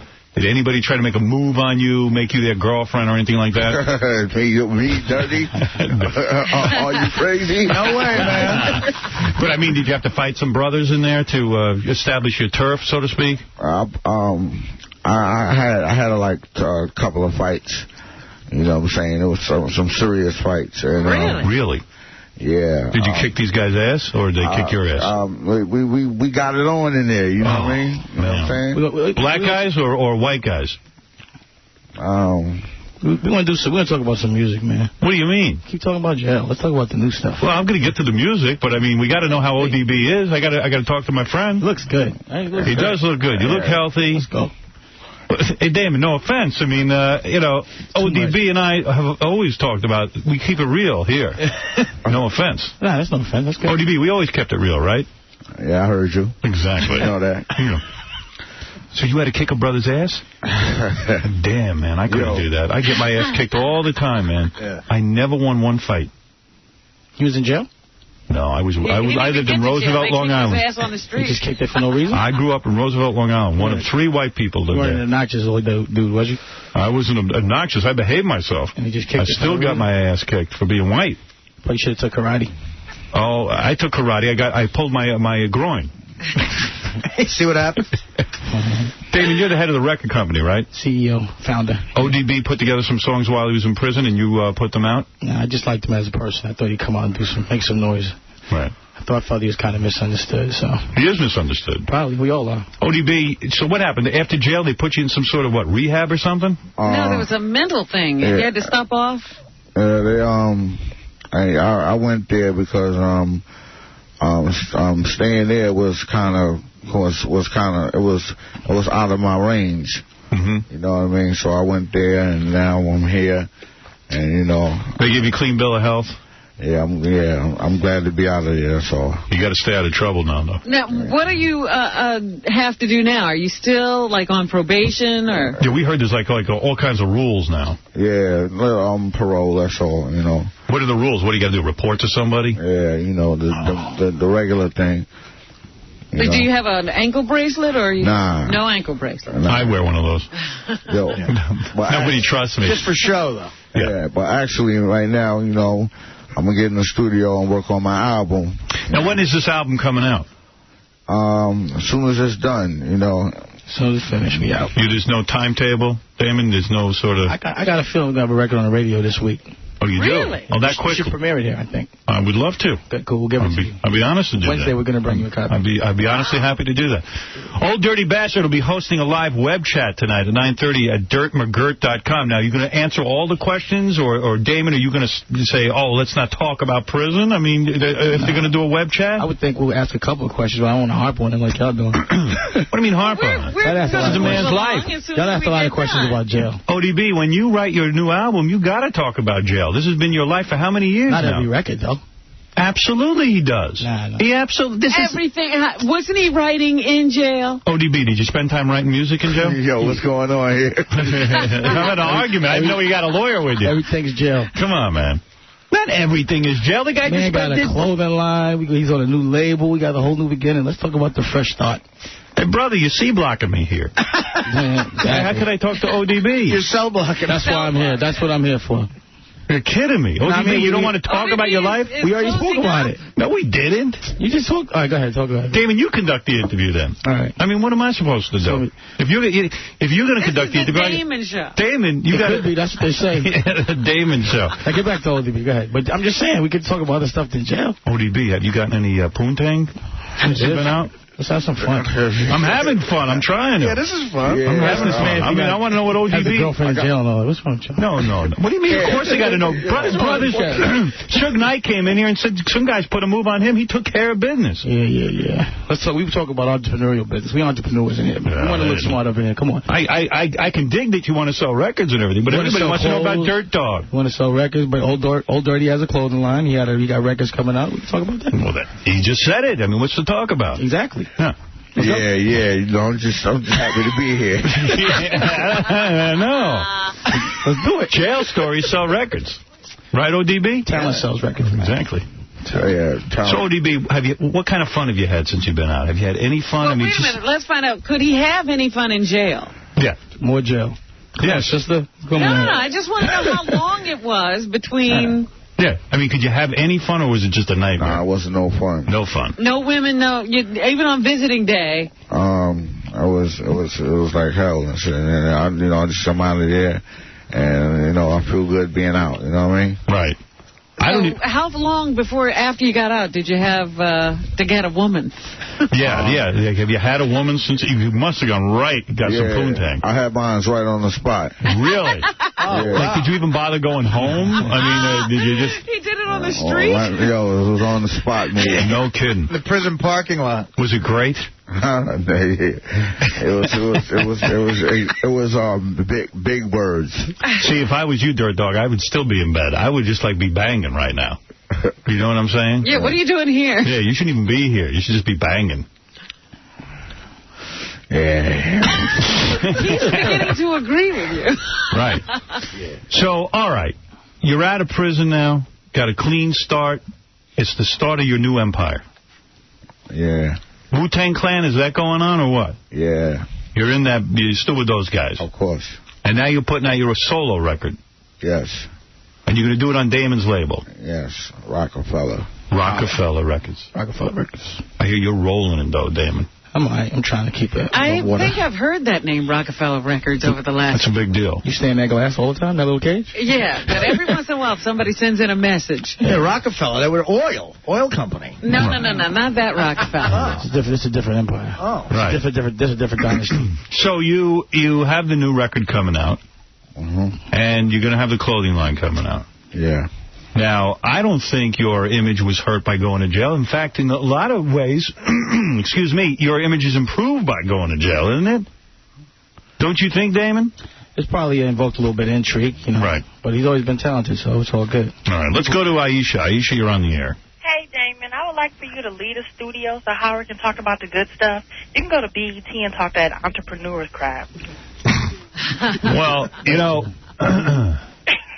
Come on now, Howard. People go on your show to talk about dirt, not records and stuff. You don't even play records. I don't play records. I talk to ODB as a friend. He's always been on my show. He's always been very honest. Right. He's trying to be honest, but Damon over here, let's talk about this. Let's not talk about that. We don't want to talk about too much negativity. That's all. Sorry. Is that negative, though? It's not negative. Why is it negative? He hasn't even told us why he went to jail. I mean, we just want to know. The question was asked. He answered it. ODB never gets to really give his side of the story, I feel. He just keeps cutting in. But don't you want to hear about some good things? You just want to hear negative stuff? Yeah, we'd like to hear everything. We like to hear it all. Getting out of jail is positive. Yeah. So you really want to know? Yeah. Other black folks how not to go there.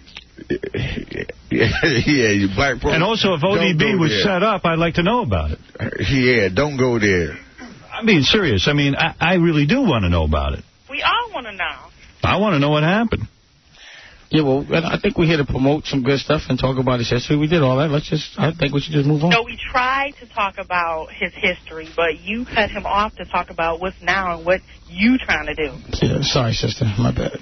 All right, some of the sisters coming down on you. All the sisters want to hear. I don't get it. Howard, first, welcome back. Thank God. Is this Aisha? You're a drag. When Dirty Old Bastard is on, Howard gets out the dirt and he talks. And Dirty Old, what are you doing at the table with Mariah Carey? Because she loves you, man. Is that right? What's the scoop about you and Mariah Carey, baby? What's going on with Mariah Carey? Now, there's something positive.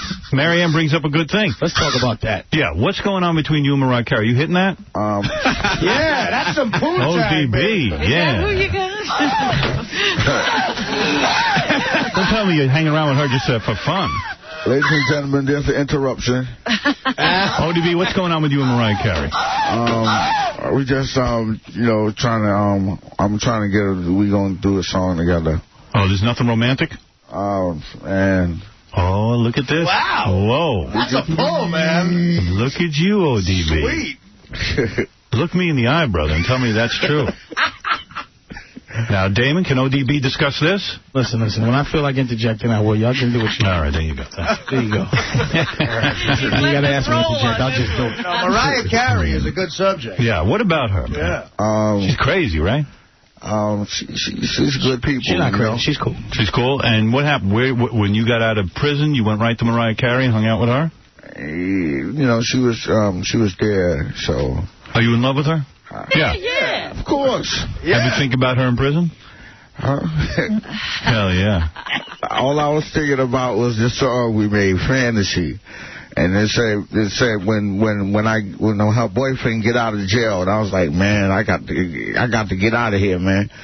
You know what I'm saying? Yeah. She came through and supported like a friend. She did? She was good. She did, because she was advised not to, and she was like, I'm going to come through just because she was good. She did the right thing. She did the right thing. If she gave you sex, man, right on. I would love to hit that. Yeah, she's nice, man. I would love it.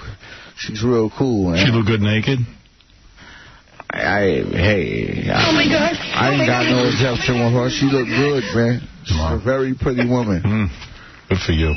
That's a major score, my friend. What is it, Gary? Just doing some interesting research on Damon Dash. Yes. What do you think Damon's worth? I don't know. I have no idea. You I don't know. Would you be surprised you're looking at a $300 million man over there? Look at you. Oh, no wonder you're telling Dirt Dog what to do. I'm not telling him what to do. Stop that. No, you know what I'm saying. And then the women. The women that Damon's... Well, who have you had, my brother? Well, let me hear your laundry list. This is sort of sad. He was with Aaliyah. Well, that's sad. Was that your girlfriend at the time? Yeah. Oh, I'm sorry. But also he's been with Benihana, Princess Devon, Aoki. Whoa. That's all the paper, man. Oh, really? Ananda Lewis. Wow. Yo, what's going on, right? What's wrong with that? Why are you guys uptight about that? Man, if I was doing Ananda, I would brag about it. I don't think... You talk about who you have sex with? Sure I do. I'm not saying I have sex with. I'm just saying, you do? Yeah. Oh, on yeah. Radio? Sure. Well, that's what the first girl called. Yeah, I got Of course. Now, listen, I can't ask you to be honest if I'm not honest. Yeah. You know what I'm saying? Yeah. I did Ananda. I never said I did it. No, I didn't actually. I didn't do her either. That was a rumor. I don't know where that came from. Really? I didn't do her either. I didn't either. That's great when there's just rumors about you doing chicks. You know, you don't have to say it yourself. Yeah. It's a good thing. $300 million. How do you make $300 million in the record business these days? Seriously, I mean... I'm not only in the record business. What are you in? Clothing business, rockwear. You don't know about rockwear? I got to see you some rockwear. Hey, let me have some of that. Some movies. I directed a movie. What movie? Death of a Dynasty is premiering on Tribeca Film Festival. I produced the flick. How much money can you get for that, though? It depends on how you do it. I mean, I got it financed. It depends on how, you got to make it where it's lucrative for you. Yeah, but that's not where your money came from. A lot of money came from, I would say, the music business, the clothing business. We got liquor, Armadale. We do a lot of things. We're entrepreneurial people. That's what you got liquor? Yeah, some liquor, huh? What kind of liquor you got? It's a vodka. I'll give you a bottle. Give me a bottle of that. Do it right now. ODB, maybe you're in with the right guy. Nah.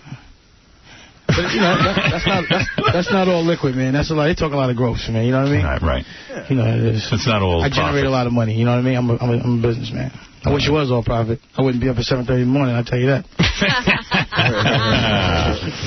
Well, all right. That's a good point. Herbert, go ahead. You're on the air. You're on with Damon. You're on with Old Dirty Bastard. He's going to be hosting a live web chat tonight at 9:30. You go to dirtmcgirt.com. Howard, I read somewhere that Damon Dash, his son actually brought his pot to school with him or something like that. Any truth to that, Damon? Nah, that's ridiculous. Or he used to beat up his wife or something, too? She filed a couple complaints against him? Really? I wasn't ever married. Or your mother's son? Your son's mother. Son's mother? Nah, truthfully speaking, I'm in the middle of a custody battle. I got my son. And, you got your son? Yeah, for some reason, sometimes the paper likes to report things aren't true, but you should know that. You're in the paper all the time, I'm sure. Father never gets the kids. It's very difficult. Yeah, but I got him, so that should tell you something. That's interesting. I do remember that story. Something about the kid showing up at show and tell. Yeah. With marijuana. Sounds like a cool kid to me. Marty, you did that. I wish I could say it was true, but it really wasn't. It wasn't. Right. Well, ODB... I'm glad you're out of prison. Yeah, man. I'm glad I'm out too, man. Congratulations. Now, what are we going to do to stay out of prison? Yeah, what's the plan? You got to stay off from drugs and things like that. You know? Exactly what were you doing? Huh?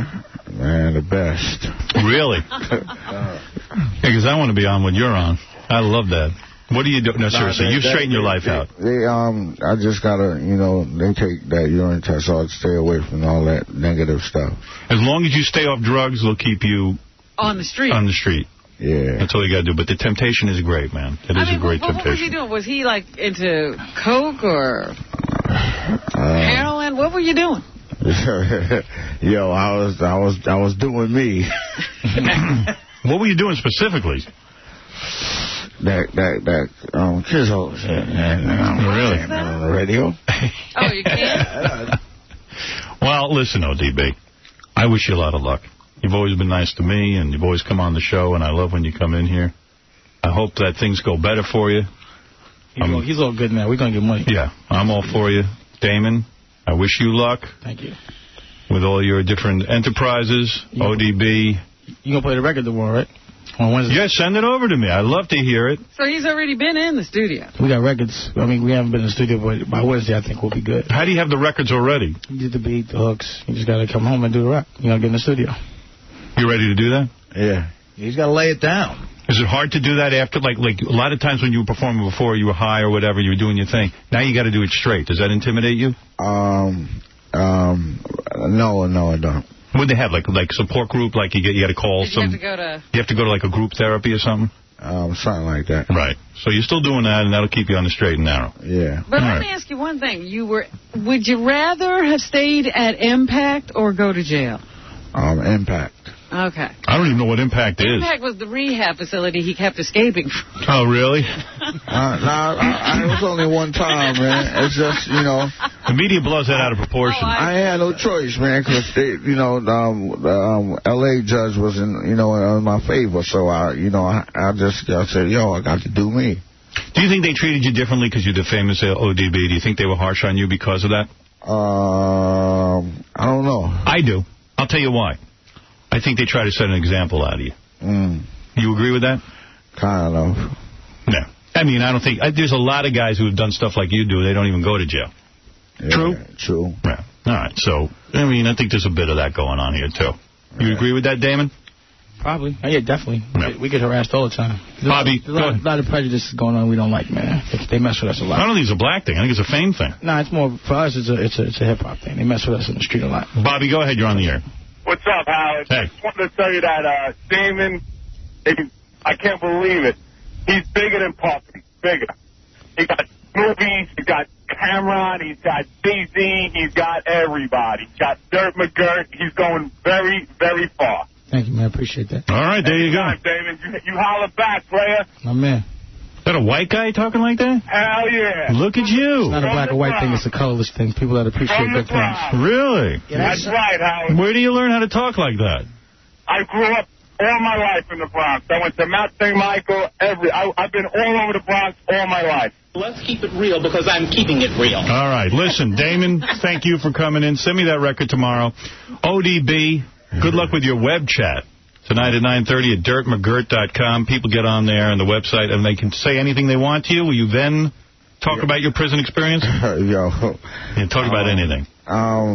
The prison experience right now, you know what I'm saying? So. Where you living? You living with your family? You have a sister, right? I got sisters. Yeah. Are you living with them? I'm over here with my mother. I'm looking for a house right now, shopping for a house. I went shopping for a house yesterday.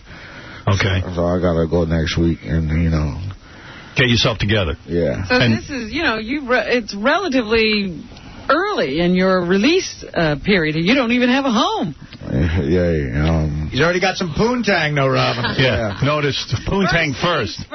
You got to go house next. Yeah. All right, we're going to take a break. Want to thank Old Dirty Bastard, Sweet Baby Jesus.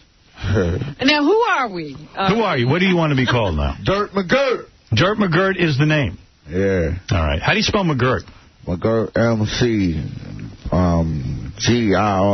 All right, so if you're looking for it on the web, it's Dirt McGirt. And we'll be back after these words. Be very conscious of it. Feel the presence of it. Check this out. The Howard Stern Show.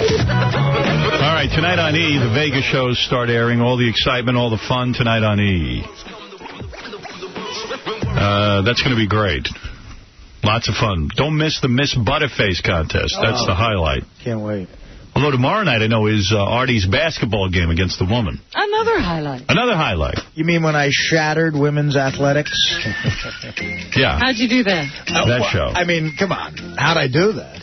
They should shut down the WNBA. Artie, you lost. Do you remember? Yeah, but Robin, she's a 24-year-old chick in incredible shape. She played for Penn State's Final Four team. Yeah, but she wasn't she was an off-the-bench player. Hey, here's the deal. She didn't know you had an outside shot, so she let you get away with it at the beginning. And then she didn't know that every time she went to the basket, you were going to tackle her. Garrett, Yeah, here's my point. beat up a girl. Here's my point. A guy with a comparable resume to hers, I never would have touched the ball.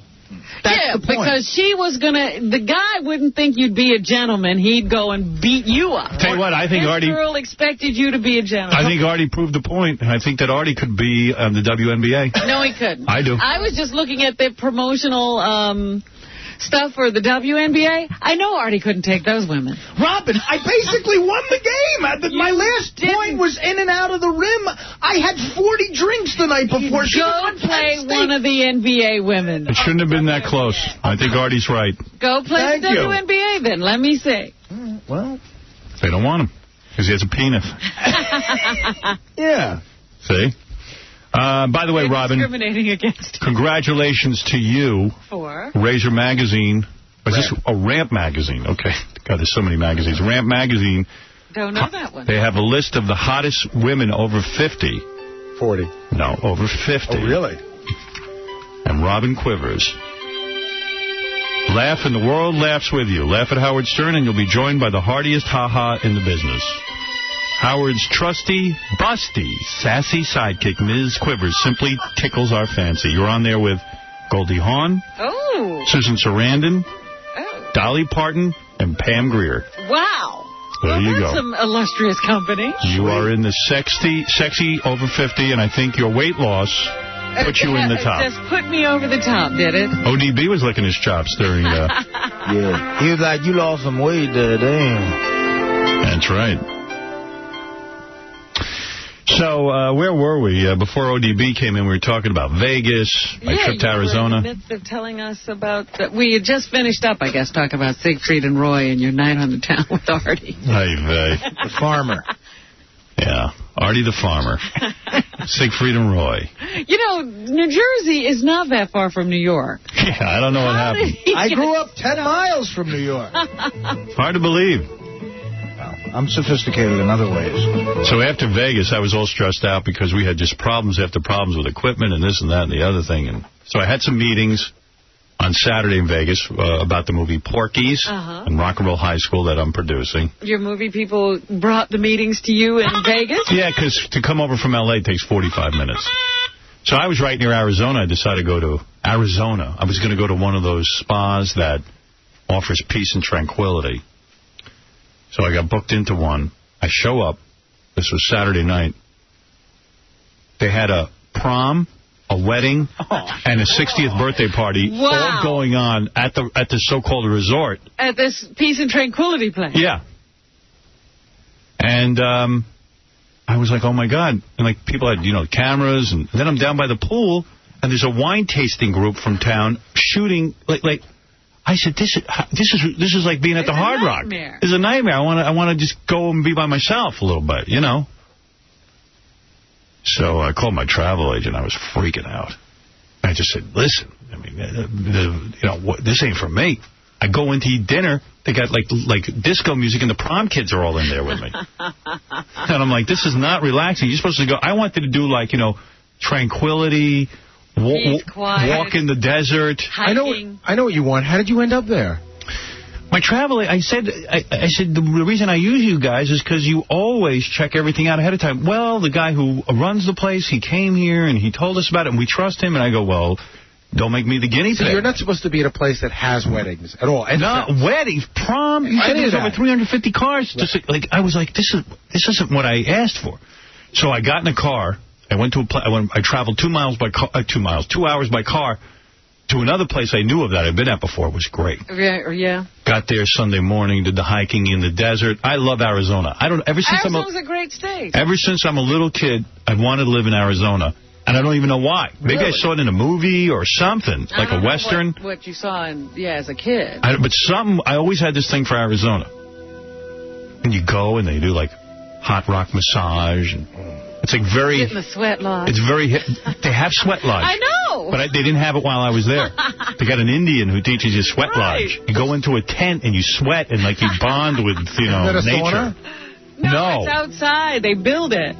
It's an outside sauna in a tent. Yeah. Exactly. I mean, come on. They keep trying to... Even I like the hot stone therapy, but it's just rocks on your back. It's reinventing the wheel. Exactly. But you know what? Whatever it is, it helps me because I get to relax. Do you get the massage thing? Yeah, well, I got there. I walked in the desert, which I love. I love the desert. The desert? The desert. You walked in the desert or is it the forest? No, it's Arizona. It's a desert. But is it up there where the forest is, or are you actually in sand? Desert. You know what a desert is? Yes, I have seen that on TV. That's where I was. Sand and cactus. I loved it. And I walk through there and I relax. I think I'm Lawrence of Arabia.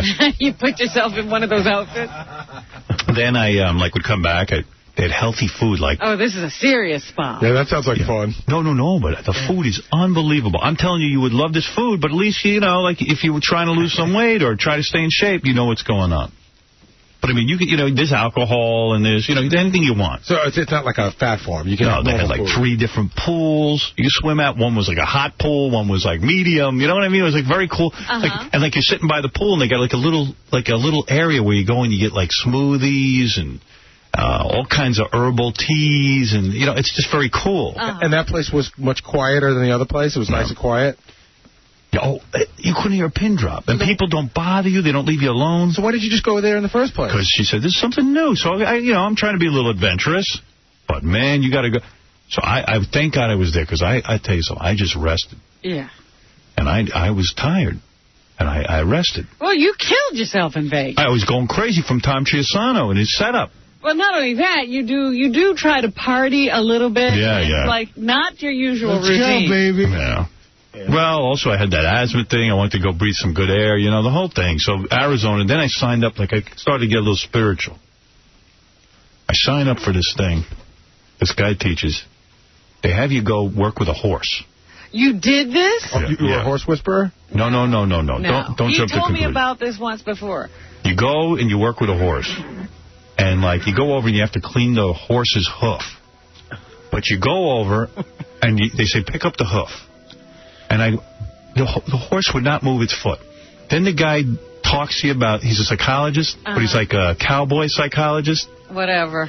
And he's a nice guy, though. And he starts talking to me about some crap in my past. And he goes, now walk over. I walk over. Horse lifts its leg right up. Horse is trained. No, there's 10 of them. Horse is trained. All the horses are trained. No.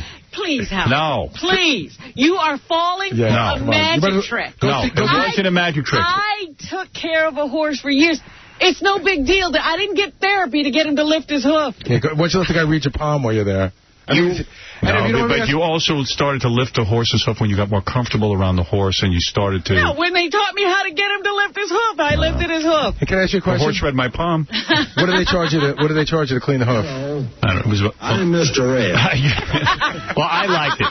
But they charge you to clean the hoof, right? About $100 or something. Come on. And then you brush down the horse. Oh, yeah, you got to get therapy to do that? No. I didn't know that. All right. It wasn't therapy. It was a beautiful experience. You're going to ridicule my new... You're so funny. My new thing. I don't want to have my palm read, but I will go with the horse whisperer to lift a hoof. Beth goes, I'm going to go get my palm read. Literally, they had one of these psychics there. So I go, please, don't do this. Oh, you're over with the horse. I said, don't go do it. Did you once go to an animal psychologist? No, I said the horse. Yeah, you sent the horse to a psychologist. Don't laugh at me. You got an Oedipus complex. Now lift your hoof trigger. First of all, I've never really been around horses. I enjoyed it. It was fun. That's wonderful, but I'm simply saying everybody goes and learns to lift the horse's hoof. The horse won't do it for you right away, but it's not magic. I got to tell you, I didn't say it was magic. It's not magic, and the guy got a trigger. Horses are very well trained. They know when to lift the hoof and when not. We thought about it. We don't think that's a trick. Yeah, I know you don't, but it is. It's an absolute trick. Whatever. I disagree with you, but... I'm telling you it's a trick. I'm with her, man. It sounds like Imus's Ranch. They got you to pay to clean the barn. Meanwhile, not only that... They get rich people to clean the barn. So you're there talking about, your issues and stuff. I see one of the horses is named Imus. So I said to the dude, I said, what's with the horse named Imus? He goes, well, I heard he has a cancer ranch for kids, and any guy who does that can't be a bad guy. And I said, come here. I'll tell you how bad a guy he is. And I started telling him every story. I said, you change the name of that friggin' horse. Oh, boy. Should have godfathered the horse. Have him wake up the next day. Yeah. You changed the name of the horse to Hitler. So Beth had a reading from some... And I said, listen, you know how fake these things are. She goes, it's fun. I'm going to go do it. Mm-hmm. So the woman gets a hold of her. Tells her basically how, I'm the wrong dude for her. Of course. Now, I treated her to it. You're paying to I paid for it. Oh, man. Now, and she's like, I said, excuse me, I'm going to now book a session with the astrologer. Oh, that's great. Or whatever they are, tarot reader. Right. I said, because I want to say a few things to her. She's like, no, just drop it. Drop it. You didn't do it? You should have. It was causing... You deserve to after paying to have yourself run down. All right, listen, I let it go, but I got to tell you something. She must have done a number on me. This, whatever it is. Fortune teller, gypsy. You're not going to be with this guy. He doesn't want kids, blah, blah, blah, blah, blah. The whole thing. So she's ruined the whole day for me, essentially. Wow. Howard, you're so right. And even though Beth was like, I know it's not true, but it was still there. It hung bugs you. over the thing. No, it lingers in the back of your mind. Yeah. I was in love with this girl in college, in love with her. I took her to the San Gennaro feast. I paid to get her hand read. No. She dumped me. Yeah, big mistake. The woman told her to go back to her ex-boyfriend. I swear to God. The woman told her to go back. The true love of your life is the guy you were just with. Not this guy. I was heartbroken. Well, this wacko tells my girlfriend how, like, she's going to meet some fair-haired guy from Europe. See, no girl wants to hear... she's going to have 2 kids with him. Right. See, no girl wants to hear that the guy... No girl wants to hear their life is good. It's what's going to happen. Yeah, what's going to happen. And meanwhile, evidently, I'm not going to happen. And then once... You know what? How dare you? If it's inevitable, let it happen without me knowing it. Right. And don't make me pay for it. Let us enjoy what we have left. Scumbags. How come any of those people can't give me tomorrow's lottery numbers? You know why? Because it's fake. No, and kidding. You know what? 22 people are dead because of those damn tornadoes. Where were the fortune tellers? Yeah. I don't know. I'm telling you, these fortune tellers, there should be a law against them. Yeah, it's I'm President Bush. Forget about terrorism. Go after the fortune tellers. It's never like you're going to meet a fair-haired man and the Knicks are going to cover. Right. Yeah, so take the Knicks. Yeah. Right. You know, with the points. Or go to Vegas. You're going to win. Right. So that was going on. Wow. So I was out there in Arizona, and I loved it. I loved this place I was at. It was not. I can't believe you fell for the trick with the horse. Though. Oh, I loved it. I loved it. And you know what? It made me get in touch with some stuff. Oh, God. Yeah. The horse told me. You more. The horse told me not to go to the psychic. Stephen Baldwin. Oh. Hey, buddy, what's up? We're in Arizona. I don't want to talk about where I was in Arizona because... Then everybody will go there. Yeah, I just want to keep something private to myself. I did my cowboy show, The Young Riders, in Tucson for 3 years. I rode a horse almost every day. And when you're from Long Island, that's kind of freaky. Yeah. So I think it's fabulous that you're getting in touch with your spiritual side, Howard. Did you get my rock climbing story? No. Oh, my God. I told it earlier to Robin. That was a disaster. I will never climb another rock, ever. No, but that whole horse thing, it's true, man. Horses are very sensitive. And don't listen to the other guys, Howard. Their idea of, like, a spiritual experience is getting a good night's sleep. Look who's talking. So anyway, I got all spiritual, so I go to the gift shop. Hey, Stephen, thanks. I go to the gift shop. I want to talk to Stephen. Really? No. I'm telling you, 3 years ago, I took Howard to meet my horse. He wouldn't even pet the horse. Well, and he thinks he's going to get it to lift his hoof the first You didn't prepare me with your horse. My point is, nobody gets the horse to lift his hoof the first time. Yeah. Well, someone did. They've got a trick that they pull to make the horse go, it's okay now, you can lift. You know, Robert's right. The question is... I lifted the hoof. Has anyone paid to lift the hoof and never gotten it up? Yes. There was about 3 people who couldn't. They didn't like what they said. They weren't participating right. We'll see. Let me tell you, it's a trick. Yeah, that's...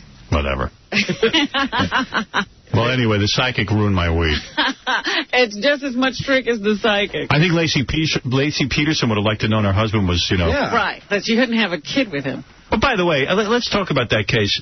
The media has convicted the guy already. You know what? A guy who was going on, like, some of the TV shows and talking about how he was going to be easy to convict has become his lawyer. Yeah, I don't get that.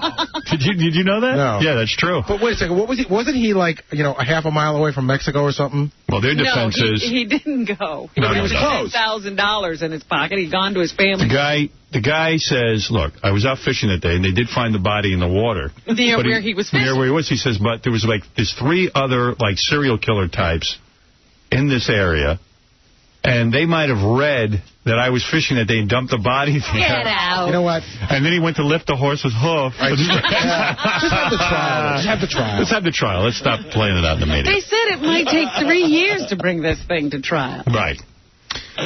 So anyway, where was I? Oh, so I'm at so I go to the bookstore. Uh-huh. And they have, like, spiritual books. I was going to say, you got a spiritual book? So I bought all these self-help books. Because, like, you know, I got, like what? Life After Divorce. Oh, my goodness. Okay. You've been how many years You've now? done it. It ain't over. You can write that book. You still got, there's would you stop every minute can't believe picking on me? No, but I'm trying to better myself. All the stuff you scream about that people shouldn't do. My ex-wife and I still have dealings with each other over the kids, and I wanted to see what the experts had to say. But how do you know it's an expert when it's a book in a gift shop? You know what? You know who those books are written by? The yentas he screams shouldn't be given therapy. They're Let me see. I had to see what they had to say. And you know what? I read about 5 pages, and I couldn't. I put it down. I've never picked it up again. You should be writing that book. It was horrible. Then, but I bought a book that really helped me. Listen to this music. I'm a very disorganized guy. So I see this book. It's written by a teenage girl. Tips for teens on how to get organized. Oh, my goodness. Now listen to this. What you read? Would you just give me a chance? Tips for teens. Hey, look, Robin, the guy lifted a hoof, all right? Let's believe it. So now picture me, so I said to Beth, look, I want to buy this book, Tips for Teens on How to Organize. She goes, you're not a teenager. I go, I know, but you see, I'm looking at the book.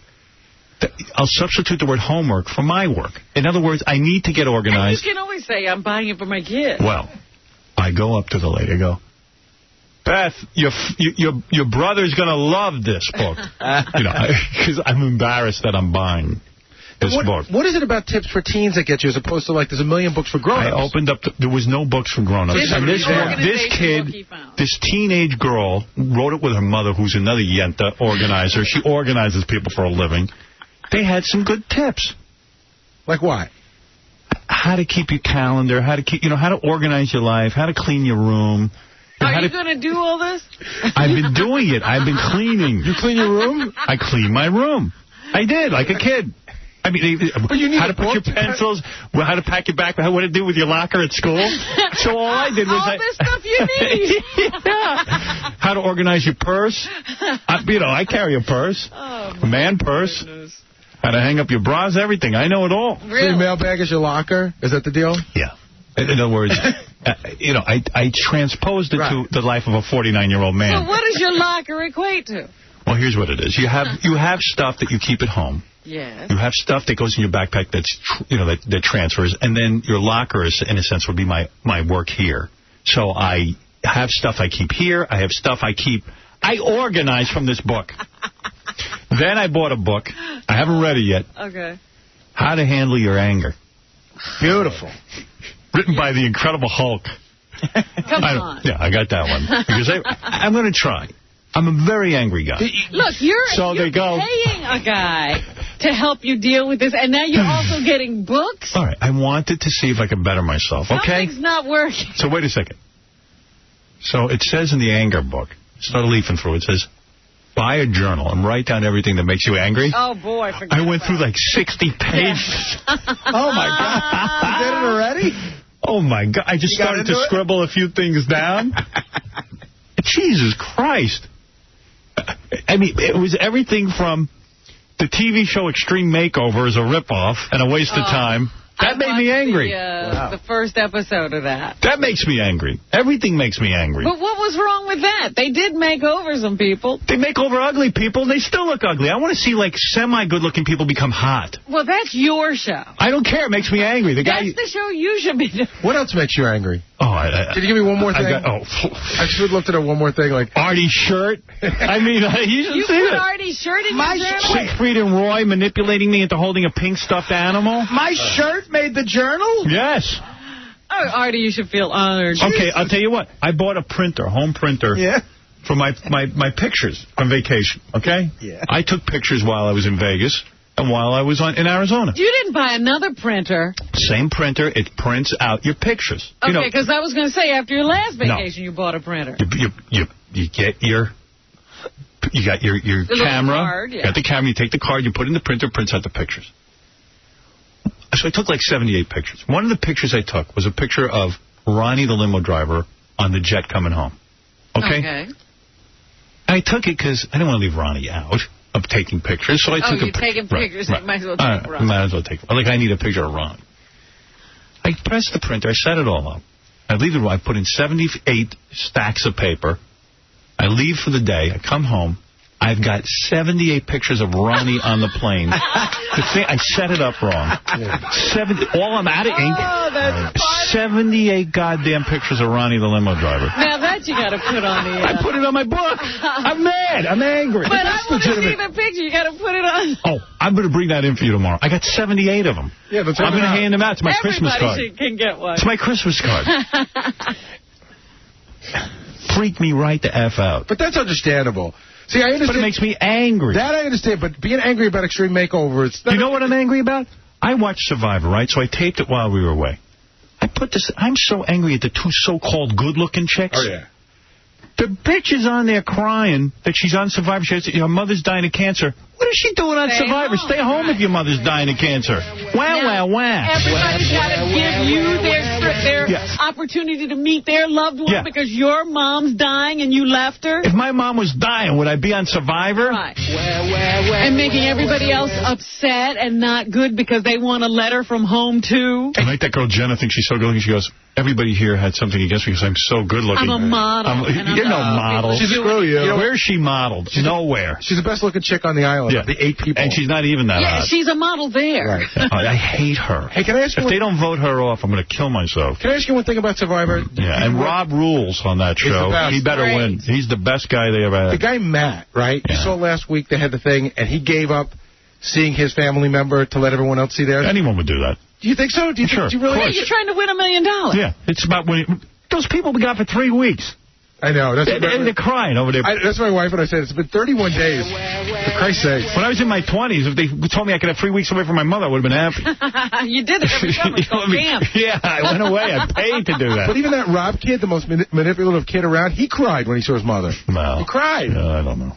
I don't know what's going on there. I don't know what they do to those people, but they all have that reaction. I think they're all on drugs. Right, where was I? What are we talking about? Your anger. Your organization So book. I bought a bunch of books, and I started reading them. Hey, in the Tips for Teens book, is there a chapter on how to deal with it if you have too much security at a pool? Yeah. Well, I just got to tell you something. So I'm sitting by the pool, my self-help books, my teenage book. I'm reading the books. I'm relaxing. Then I started drinking tea. Like, I figured, okay, maybe this will relax me. Because they have different things. They have their tea. Yeah, it's like you went to Tibet or something. No, they have like little teapots. Like English tea. I went to I even brought home a teapot. Like a thing, like I didn't know you had this thing with you put the actual leaves in. Yeah, and you've given me teas over the years as gifts. I got all the teas. I'm sitting and drinking tea now. I'm like a human being. Dude, a horse's hoof, a teapot. What happened? Dude, I took a steam for 20 minutes, clear out my lungs. That's a good thing. I got massages, and you know me, I'm so afraid of getting a boner during a massage. Now, wait a minute. You got massages? You got massage every day? I got a massage every day. Here's what I did. I got a hot rock massage. That's a great one. That was great, because I'm always cold. Then the next day, the broad just gave me a regular massage. So then, they booked me into this thing because I'm with Beth. You got a couples massage? Couples massage. Oh. So, wait. I got to tell you this. So, I go, what the hell is a couples massage? Beth goes, I don't know, but they booked us, and let's give it a shot. I said, sounds gay to me. Couples massage. I said, that's not for me. So, the two ladies come out, come have a couples massage. And they go into a room. And they have two. It's the same room. It's in essence a massage, but you're in there with your girlfriend or your wife, whoever. How close are you? Could you hold her hand from where your table was? Almost, yeah. But you don't hold hands. Right. I mean, that would be gay. Barbra Streisand and James Brolin do that. They do. Yes, but I didn't know what to. I said, so what is it? What is this couple's massage? Are we getting one woman? Like maybe it'll be like a menage a trois, like that, rub my foot, rub her foot. You know what I mean? Like I'm thinking, well, what could be a couple? It's just essentially a massage next to your girlfriend. It sounds like they figured out a way to get you for 2 instead of 1 to pay twice because you're getting 2 massages. Well, no, but you would have paid anyway. Yeah, you could be in 2 separate rooms. Could be in 2 separate rooms. Matter. And I have this thing where when I sit next to Beth, like we were waiting for the massage, they have a place called the Quiet Room. Right. And you sit there, I'm in a robe and I have no underpants on, and Beth's in her robe. And I'm sitting there, and I said, Beth, I'm starting to get aroused. You got a semi. I'm getting a semi. I have to, and she loves that. She says, no, sit here, sit next to me. And she starts to grab me, and I'm like, this isn't bad. I can't get up.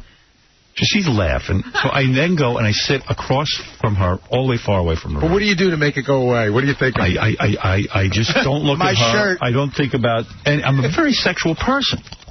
So now I'm thinking, I'm going to get in this massage room. We got to take our clothes off. The masseuses leave. If I see her naked, I still get turned on by her. Right? I mean, you know, I'm going to pop one. Oh, yeah. What am I going to do? Now you got a problem. So the whole goddamn couples massage, I'm sitting there thinking, I hope she doesn't talk. I hear a voice or whatever. It gets me turned on. I said, I don't want to pop one. Do you start face down now with your... Thank God, face down.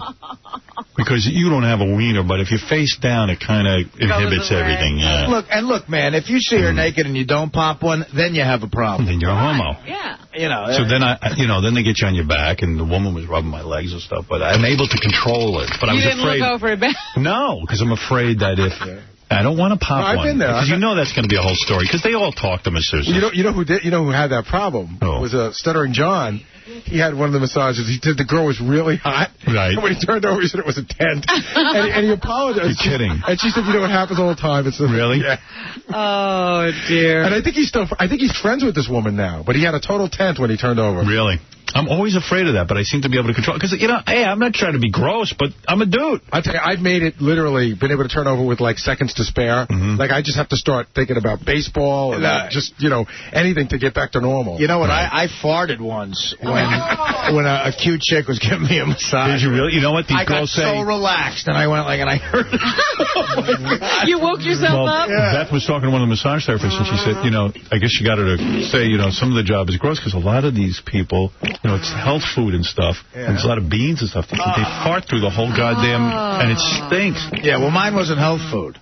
Right. It really is so embarrassing. A lot of them say, a lot of these guys come in playing golf, they don't take a shower before they get their massage. They stink. Kidding? Well, don't they make you, though? A lot of places make you shower. I took a shower in the locker room and got into it. I mean, I don't want some chick rubbing me when I stink. Because God knows I stink. Well, anybody after they've... it makes you feel more comfortable. Worked out in any way.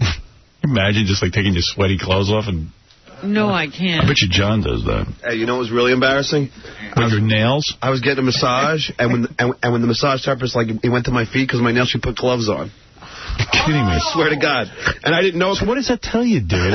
This guy, he takes his shoes off by the pool. There's these big claws on. I mean, gross, thick nails. Out when he takes off his shoes. So wouldn't you knowing that? Wouldn't you groom yourself?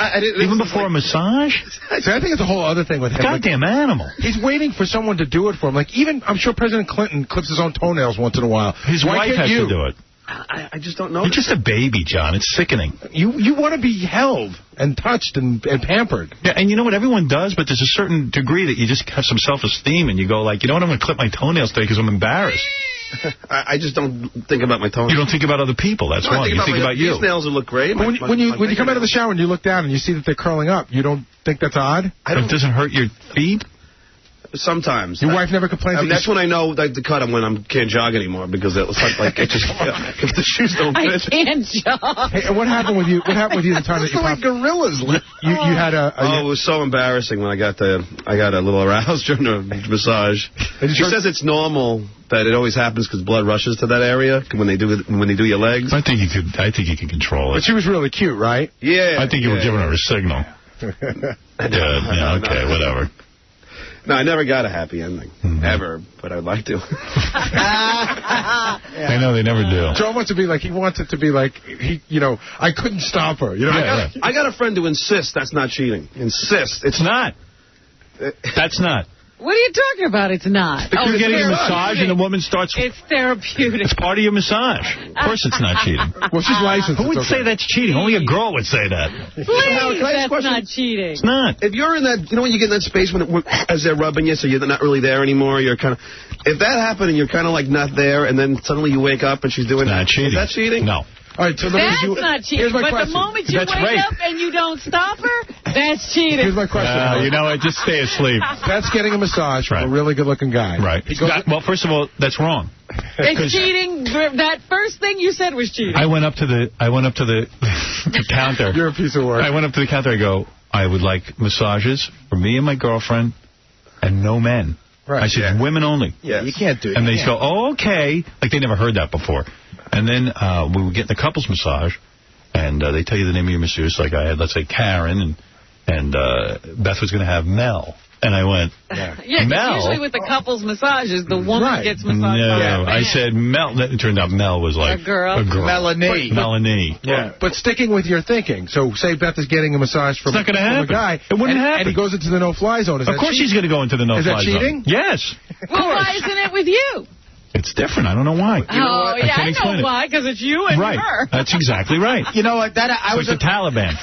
You know, Howard, I got a massage at the Hard Rock from a fairly large woman, and I was if I wasn't married, I would have let it give me a happy ending. Of course you would have. You know what? Who cares? Even if she didn't want to. Of course you would. Close my eyes, and she's Britney Spears. I can't believe I'm saying this, but what? I got a happy ending once. Oh, you're kidding! It's so hard to believe. Yeah, but where'd you go? Like one of those Korean places? I was in Toronto working, and this guy I was working with told me about a joint there. It was a walking distance from the hotel. But it's a whorehouse. Right. It's a massage parlor. The trick is to get the massage from like a legitimate masseuse to give you the happy ending. Right, well, okay, then there was no trick to this. Robin Radzinski got a happy ending. I mean, but in all honesty, having gone through it, I didn't have to ask. It was just implied, and Is it a real massage? No. Not at all. They start out like a real massage. How long before you get to a happy ending? Like about 4 minutes. Party. You went to a whore. They start rubbing. No, they start rubbing. That poor woman. Here's the dead giveaway, Artie. Here's the dead giveaway. Rubbing you. Was your masseuse Asian? She might have been Asian. Yes, of course. But nobody would go to those chicks for a real massage. You really went there. She gave a pretty good massage. It was like after she did she massage you? Again, or was it over after 4 minutes? No. And she didn't speak a stitch of English. No. Oh, gee, this is unusual. This poor girl, she's here under slavery conditions. But let me tell you, I threw her like a sawbuck, Canadian. But let me tell you how good she was at this. You would really, if you have no choice. Well, she uses oil, first of all. Yeah, she has oil. Yeah. She assumes this is what you want. How do you know, Howard? And she does it. Massage oil. She does it so fast. It's almost not sexual. It's almost like just a release. A job. Right. Exactly. So she rubs you for like about 4 minutes on your back, and then she goes, Party, some guys take longer. No offense. Not everyone's a complete horny slob. Artie, she blocked the whole hour for you. She makes you. Not everyone there hasn't had sex in a year. She makes you roll over. Like she signals you to roll over on your back, and then she rubs your chest a little bit. She sees you're ready, and as soon as she does that, man, she goes for it, and it's like the quickest, like squeeze, and she's like gold dust, and you're done. Right. And then you pay her, and that's it. And then you no point hanging around. Right. I mean, at that point, she just leaves you on the table. And you know what's so funny? How fast does it happen? It happened like from the first time she started rubbing me to when I was walking out the door. The whole thing took like 11 minutes. But you're acting like you're shocked by this. You knew where you were going. No, I knew where I was going, but I had never had it done before, and not have since, by the way. Was that your first massage, and then ever since then you've been looking for another masseuse? Yeah. Artie's like, boy, these massages at the Hard Rock suck. Let me tell you what happened. Let me tell you what happened after that. I ordered a massage at a nice hotel I was staying at. And you're like, hey, you're like running around naked. I ordered a massage at a nice hotel I was staying at, so my only experience with a massage is that thing in Toronto. Right. So they send up a guy. All right, so a guy, this was the funniest moment ever. A guy is standing at the door, at my hotel room door, with one of those tables. Yeah. And I look at him, and I go, he never said a word. Yeah. I look at him and I go, dude, you're going to make me say this? And he goes, all right. He just turned around. I mean, he had like hairy knuckles. I gave him the once over and I said, dude, you're not going to make me say I don't know how any male masseuses work unless, horny broads. And there's no horny broads that need a male masseuse. Right. But a woman doesn't necessarily mind being massaged by a man. Fine. I'm not letting any dude touch me. Carrie would do that all the time. Carrie has massages from men. It was ages ago in a place I went to. The gym I went to only had same sex. Same sex. That was it. So you know what? You quit your gym. Because you're at a gay gym. Dude, you know what I had once that was really strange? I had a gift certificate to a place, and I called the place, and they said, we're under, construction, but were doing outcalls, which was really weird. So it was a totally legitimate place, but they sent a woman to, like, this apartment. She set up the table and everything. And I kept thinking, if I were her, I would never come into a stranger's apartment. Yeah, I mean, that's crazy. I mean, they do it all the time. I would. It's insane. But you know how the Toronto thing ended? It was, you know, in Toronto, you could walk all over the place. There's great food. I left that place, and I went. There was a place by the hotel that had the best eclairs you ever had in your life. So I left that place. Which was better, the hand relief or the eclair? I got an enormous eclair, and I was walking down the street eating that eclair, man, and if I had a videotape of my face, it has to be the most relaxed I've ever been in my life. Wow. Hand relief and an eclair, all the same 20 minutes. Can't they deliver the eclair while you're getting your hand relief? Yeah, like with a full mouth, like, I'm ready. After you get hand relief, do you really want to see the inside of an eclair? Well, that's what happened. I was walking down the street with an eclair like a dum-dum. It reminded him of his good time. Yeah, hey, you know what this reminds me of? We got to take a break. We'll be back. We're going to do news for you. There's a million other stories to tell from Vegas and everything else, but I don't know when we'll get to all this.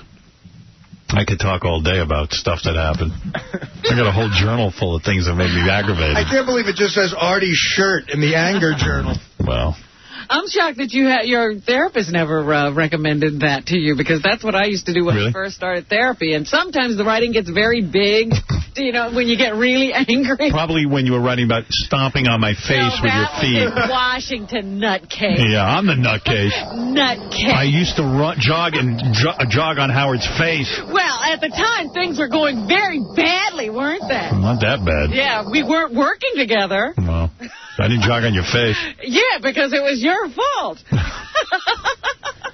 Okay. I don't agree with that. I didn't take the... Okay. Hey, I didn't know they were going to screw you. Okay. Did I get you back? Did I make good? I could get angry about that, though. Wouldn't you have written that in your journal? No.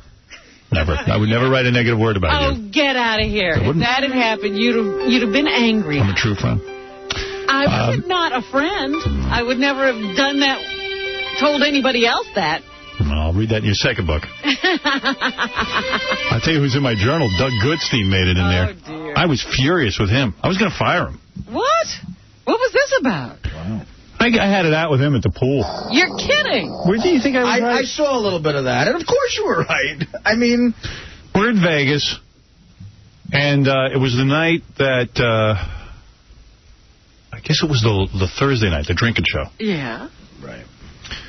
So I go over to Club Paradise afterwards for some stripper action with you. Right, I was there with you. there. Should have seen Robin at the strip club. I was with you. I did a few lap dances. Oh, please. You know what's funny? You know what? You guys stop buying me lap dances. You know what happened at the strip club? we were in that back room, and you made it really, really dark. So the manager got mad, and he put the lights up a little bit. When the lights came up, everybody was getting a lap dance except me. I was eating a stuffed mushroom. Even Robin was having a lap dance. At that point, even I was a bit... The girls liked you. I know. They do like me. They do. They want to get some of your boobs. Oh, my goodness. I'm very popular with the Club Paradise girls. In fact, they all knew that I had escaped the last time, so they were ready. They said, everybody watch Robin. Make sure she doesn't leave the room. I heard you giggling. What else are you going to do? That was a fun... After the drinking show, that was a fun time. Yeah. So anyway, we're in the back there having fun and all that kind of stuff. Yeah. But, you know, I thought that, like, a lot of the chicks from Club Paradise who were dancing during our show were going to be there, and some of them were really hot. I was looking forward to some stripper action there.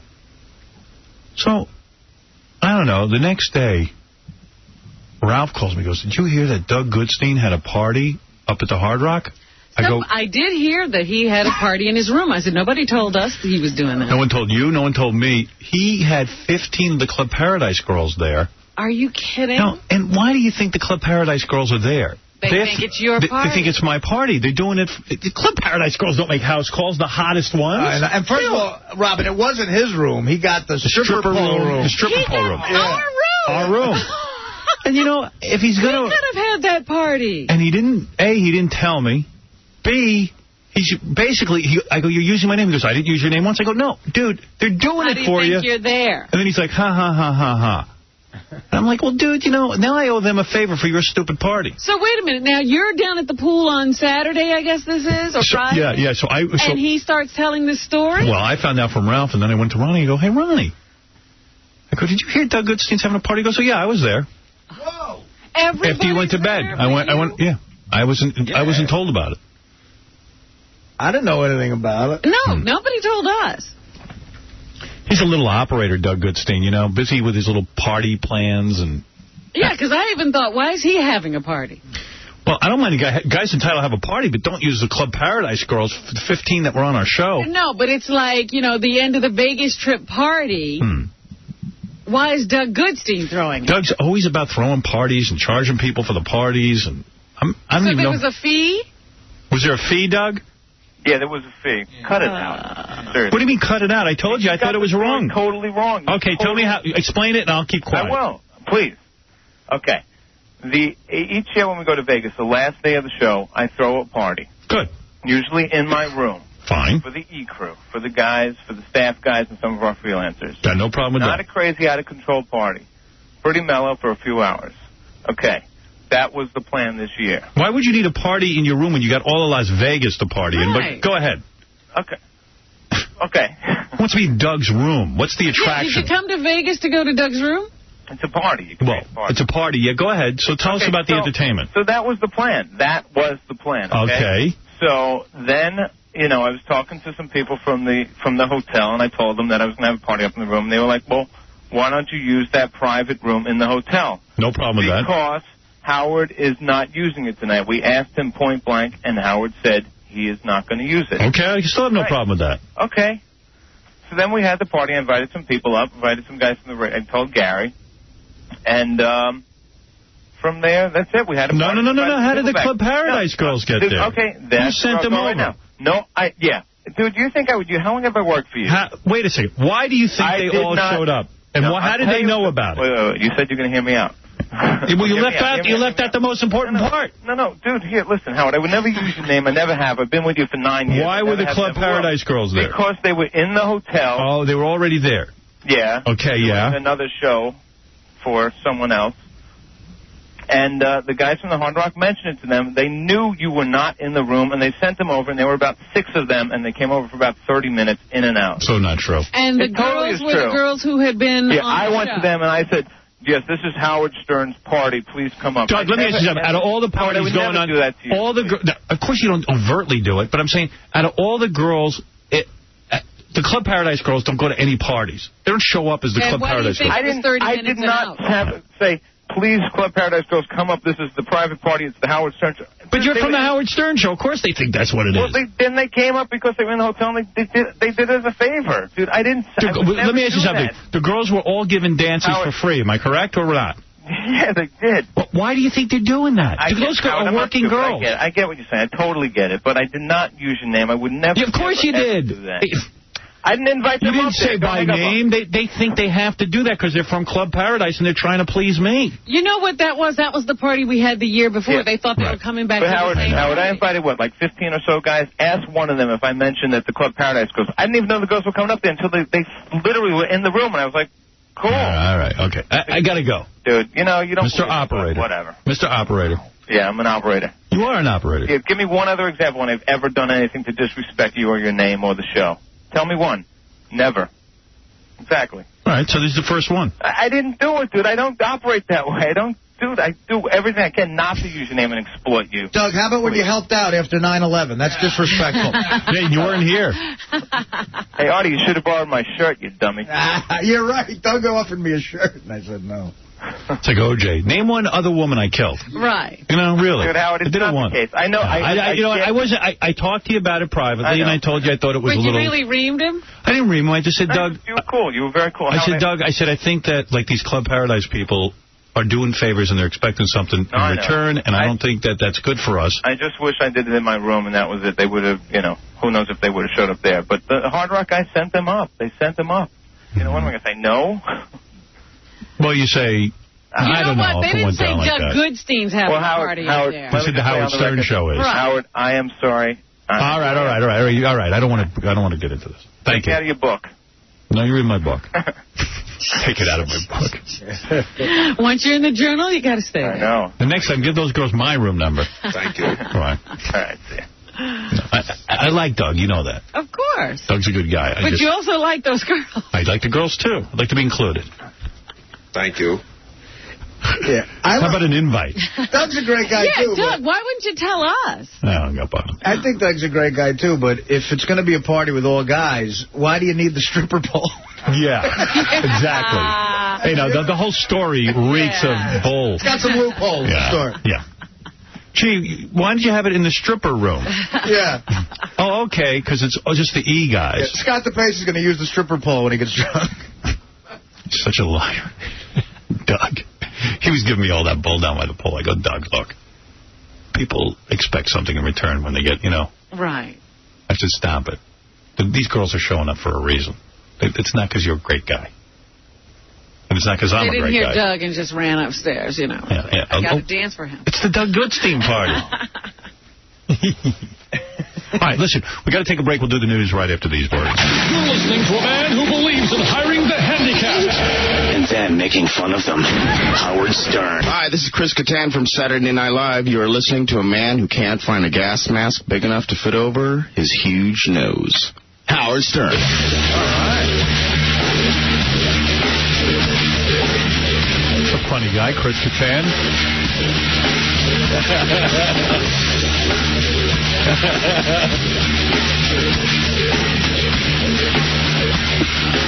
Jim Carrey coming in soon. I see he got back with Tom Shadyac, the director of, I think he directed Ace Ventura and Dumb and Dumber. Oh, yeah? Is that who directed this new one? Yeah, and I'm glad to see he's with him, because I think those movies are so funny. Yeah, they were the good ones. The commercials for this one he's got coming out, he looks like he's being real funny. He's being Jim Carrey. Yeah. That's a good movie. Yeah, I'm looking forward to Bruce Almighty. Bruce Almighty. Mark Wahlberg's going to come in. They sent me a advanced screener of his movie. Like, I always feel like I'm in show business when this happens to me. Right. He said, Mark's working on a movie. It's called The Italian something. Is that the one about the robbery? Yeah. With Ed Norton? I think so. That looks good. So, yeah, it looks good. And so they said, we're sending you this. This is a very rough cut, but we want your opinion. How rough is it? So rough. I put it in yesterday. I'm going to sit and watch it. Uh-huh. First of all, they got my name, Howard Stern, across the entire screen. So that way it won't be stolen or, like they can blame me if somebody, like someone comes in and takes it or I give it away to someone and if they it shows bootleg up, yeah. I'll be sued for $10 million. Now I'm nervous. Then it's got Paramount Pictures or whatever the studio is across the top. So now I'm looking through the lettering. The sound, the opening scene is with Donald Sutherland and a hot chick. I couldn't understand a word either one of them said. Oh, my. Then Mark Wahlberg walks in, and I can't hear what he's saying. I can't hear what Donald Sutherland's saying. I said, what am I doing? This is no way to watch a movie. I hate everybody. Yeah, you're now miserable. I'm miserable. I hate them. Send me a nice copy. If you're going to send me a copy, bite the bullet and send me something decent so I like the movie. That's a little too rough. Holy cow. Threw the goddamn thing in the garbage. Every once in a while, they'll send me those advanced copies of Survivor, and somebody will be doing a voiceover that's what Jeff said. Yeah. It's a different guy. I keep expecting to, I was waiting to see, the head pop up from the people standing in the movie theater. I thought it'd be a bootleg. I couldn't even, Yeah, it throws you. That movie was 40 pages in my journal, my new hate journal. Right. Or did this have even music? Nothing. It had some music, but it was just all mixed. I mean, I was like, this is probably a good movie, but I want to see it when it comes out in the theater then. Yeah, the previews look really good on that. Johnny Knoxville and his cousin are coming by later this week. Can't wait for that. What's the guy's name? Write down, don't say his cousin. Write down his name. And his cousin, blah, blah, blah. Roger Allen Wade. I wanted to say Roger Allen Rippey. I know. Roger Allen Rippey. Yeah. Yeah, see? Yeah. Give me a little poontang. Can't wait for that. Love that music. Could do a concert. Ooh, you sweet thing. How about just a little poontang? Ooh, you sweet thing. How about a little poontang? Play I Want to Shoot You in the Ass with a BB Gun. Love that. That might be my favorite. I'd like to shoot you in the ice with the BB gun. Lay there in the tall grass and laugh at what I'd done. Put a blood blister up on each bun. I'd like to shoot you in the ice with the BB gun. He just performed for President Bush. Doing the world tour of world leaders. What's the one that starts out, she's gone back to whoring? Oh, that's track 7. I ain't sure what key it's in. Nobody's ever liked this except Willie. This must have hit him where he lived. Big deep voice. I think he's a big fat guy. She's gone back to whoring. Thanks for such conviction. Love him. I heard. I will put this record out on a record label. She's somewhere snoring beside some old rich bird. All the things that I gave her must have got kind of boring. At last that I heard she done come back to whoring. Yeah, she gone back to whoring. This ain't her first rodeo. If you got the money, just screw people she don't know. Yeah, you get the idea. Wow. Yeah. Can't wait for the concert. Yeah, me neither. That's one of his best songs, I'm figuring. She's gone back to whoring? Yeah. Yeah. She's somewhere snoring. Yep. The EP is called 7 Songs About Slutty Women, which is so great. He recorded that in Johnny's living room. Wow, it sounds real good. It does. Better than our equipment. They must have spent money on their equipment. Yeah, they spent the $8,000. John, you're on the air. Hey, John. What's going on? What's up? I'm looking forward to that Miss Butterface. I had a great idea. I was thinking of jerking it when they got the bags on, then see what I jerked it to when they take them off. Great idea. When you see Miss Butterface, then that airs on. We start the Vegas shows tonight on E! This chick so deserved to win. I don't think there'll be any controversy. She's got the smokingest, hottest body. When she came out with the bag on her head, I said, no way this chick's winning. She's got to be decent. She takes the bag off. It's exactly what I was waiting to hear happen. The crowd just went, oh! Yes. Well, you could tell. I'm hoping to be finished by the time that bag comes off. That's the trick. Yeah. Finish before the bag comes off. That's a fun thing. What a great idea. How to view. It'll be interesting to see if there's some girls that you can continue even after the bag comes off. No. I don't think it'd be a problem. Some of the girls, I thought one of the chicks, the so-called black chick, we're not even sure she was black, but I thought that chick was kind of hot. I didn't even you liked her very much. I didn't mind her face. But there are some girls who you probably won't even be able to do it when the bag is on there. Some of them, didn't even have good bodies. Can't wait. Although the chick I thought was going to win didn't win. Really? Who'd you think? Well, Gary had shown me some pictures of girls who had applied, and there was this one blonde who had a smoking body, but she must be a 60-year-old face. I don't know. But somehow she looked a little better when we had the contest. Yeah. Pulled it together. I thought Miss Butterface really deserved her award. Yeah. Yeah, absolutely. Yeah. We have to have her on the show. You know what else was hilarious? That Whack Pack Blackjack. Wait till you see that. Oh man. I was rolling the whole show. I mean, the audio and stuff might not have been good for you guys, but you guys put on a great show. Yeah, I know it sounded good on the radio. I'm saying we just had problems. Yeah, we couldn't hear No, I know, but yeah. All in all, I mean, it was hilarious. Thanks. You were having a good time and it showed, you know. Yeah, it was fun once we got everything working. Yeah, it was great. Thanks, bro. Take it easy, bro. Bye. Yeah, that wasn't so much fun for me and Fred, who had Gary the retard hitting on 19. Who was that? Why didn't I just burn my money? Yeah. I said that. I said about well throwing it out the window. I had Beetlejuice. Right. I made out I had High Pitch Eric. Beetle looks like he knows what he's doing at least. Yeah, he said and cool. he thinks he knows what he's doing. But it is so funny when he's got 20 and he asks for a hit. Yeah. Wouldn't it be great if he got an ace? Somebody drop down zone. I love Beetlejuice. Always will. Okay, let's do some news. There's so much more to talk about, but, Robin, it's time for news. Well, we have to get out of here at some point. There's always tomorrow. Yeah.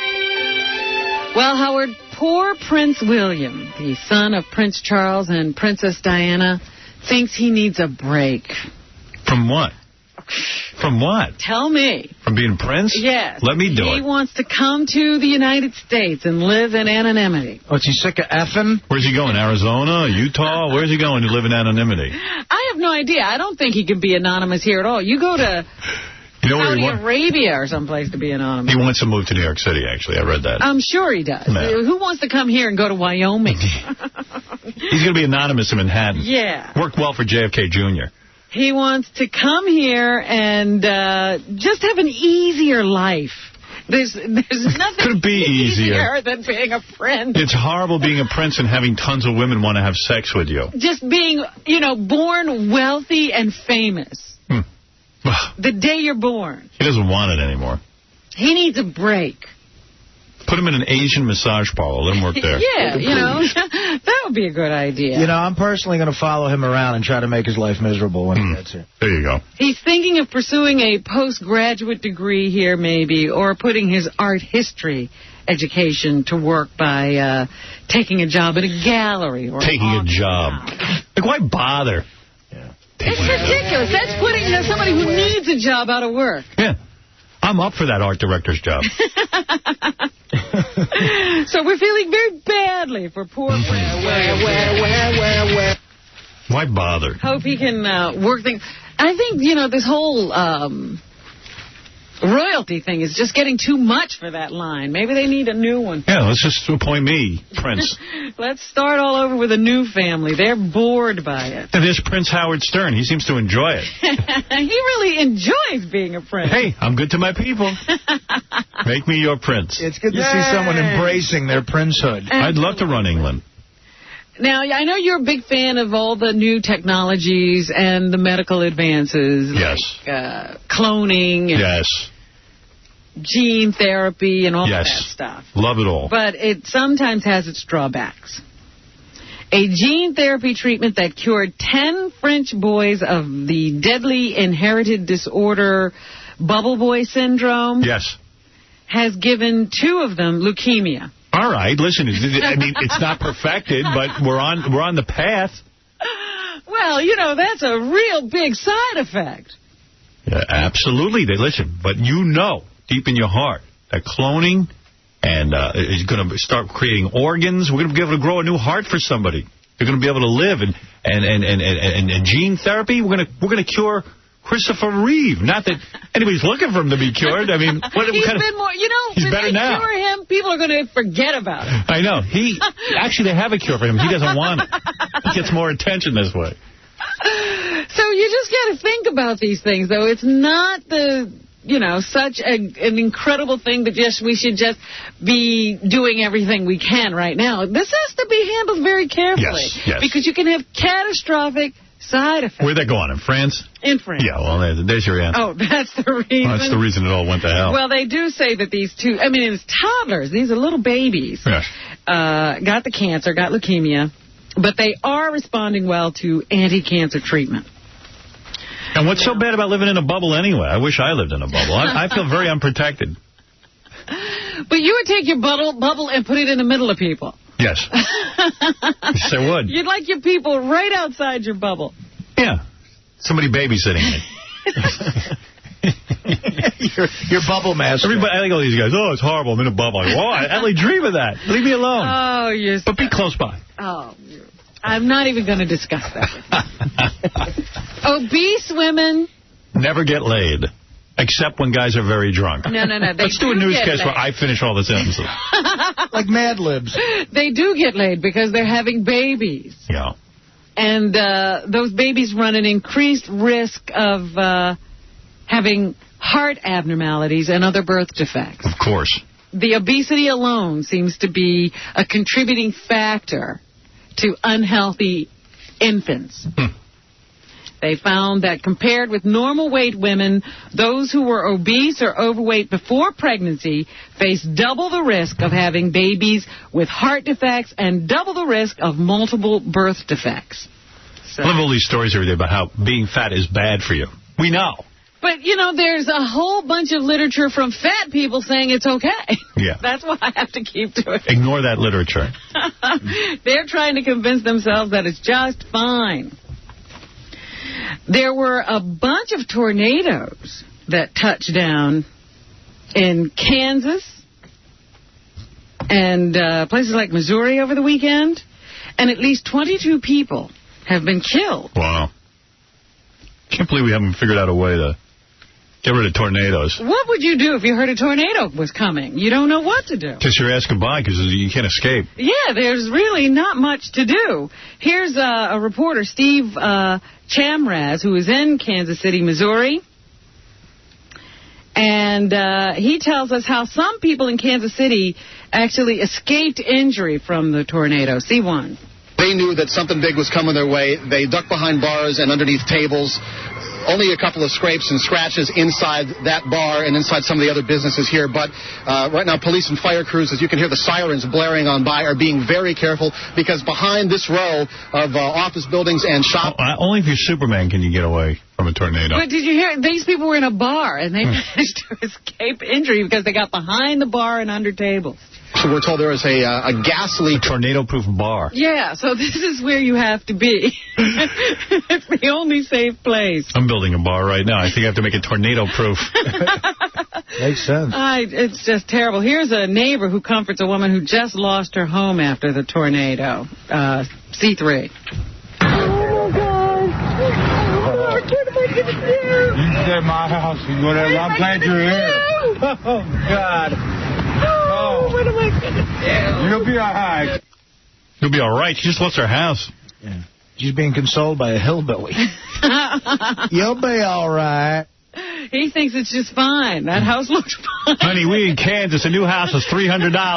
You're going to be just fine. You know, you can live in that. Live in a box. Get you another house. Boy, it sucks, man. Yeah, that's natural, one thing. I hate natural disaster. Yeah, you can't do anything about it. Yeah. That is really sad, man. It makes us feel so helpless. Yeah. So, you have to just go on. All our technology, we can't get rid of some goddamn tornadoes. And you know what? Get rid of the moon. I think that doesn't the moon cause tornadoes? I think that causes tidal waves. Get rid of the moon. Get rid of tidal waves. But they said they knew 72 hours out that these tornadoes were coming. Why don't we get rid of the moon? It only causes problems. The moon doesn't have anything to do with tornadoes. Sure. With the tidal waves, it does. But how many of those do we have? We destroyed the moon, seriously, which we have the capabilities now of doing. I mean, we took care of Iraq. Start on the moon. No, but I'm serious. And the moon is responsible for, like, people's bad moods. They say it's tied into women's periods and everything. You want women's periods to go away? Yeah. And even... and it's a nicer view. I hate when I look up in the sky and see this big round thing blocking the stars. Oh, you. And it causes werewolves. I hate the moon. Always hated it. It's a nice thing. Not when you really know about it and read what it does to this planet. It's a beautiful thing. I'm for blowing up the moon. That's your new campaign. Yeah. If I'm elected president, I'll blow up the moon. General Tommy Franks. Do you think I could win on that campaign? You know, people would love to see me blow up the moon. I'm sure you could convince that guy who was comforting that woman. You're damn right. I mean, look, I'm sure... No high tide, no low tide. You know what? When I go to the beach... High tide is scary. I mean, I'm sure, like, Susan Sarandon would be against it, but who cares? Oh, F her. These peaceniks. She's so over. Yeah, no, honey, we're bombing the moon, yeah. You know what, honey? You were on the wrong side of the Iraq war. Right. Well, now we're bombing the moon. You know, she really did herself a disservice by coming out against the war, because now when I see her, I just think she's stupid. Yeah. She's an idiot. See, I thought that before, Robin. But I never did. I never thought about it. But now I go, I can't listen to you. You're stupid. They had a memorial service for Lacey Peterson out in California because it was her birthday, I guess, over the weekend.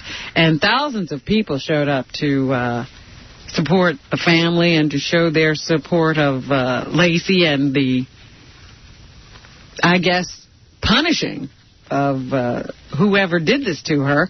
Here is her brother who related to the crowd something Lacey had told him at her grandmother's funeral 3 years ago. It's Brent Roca, C4.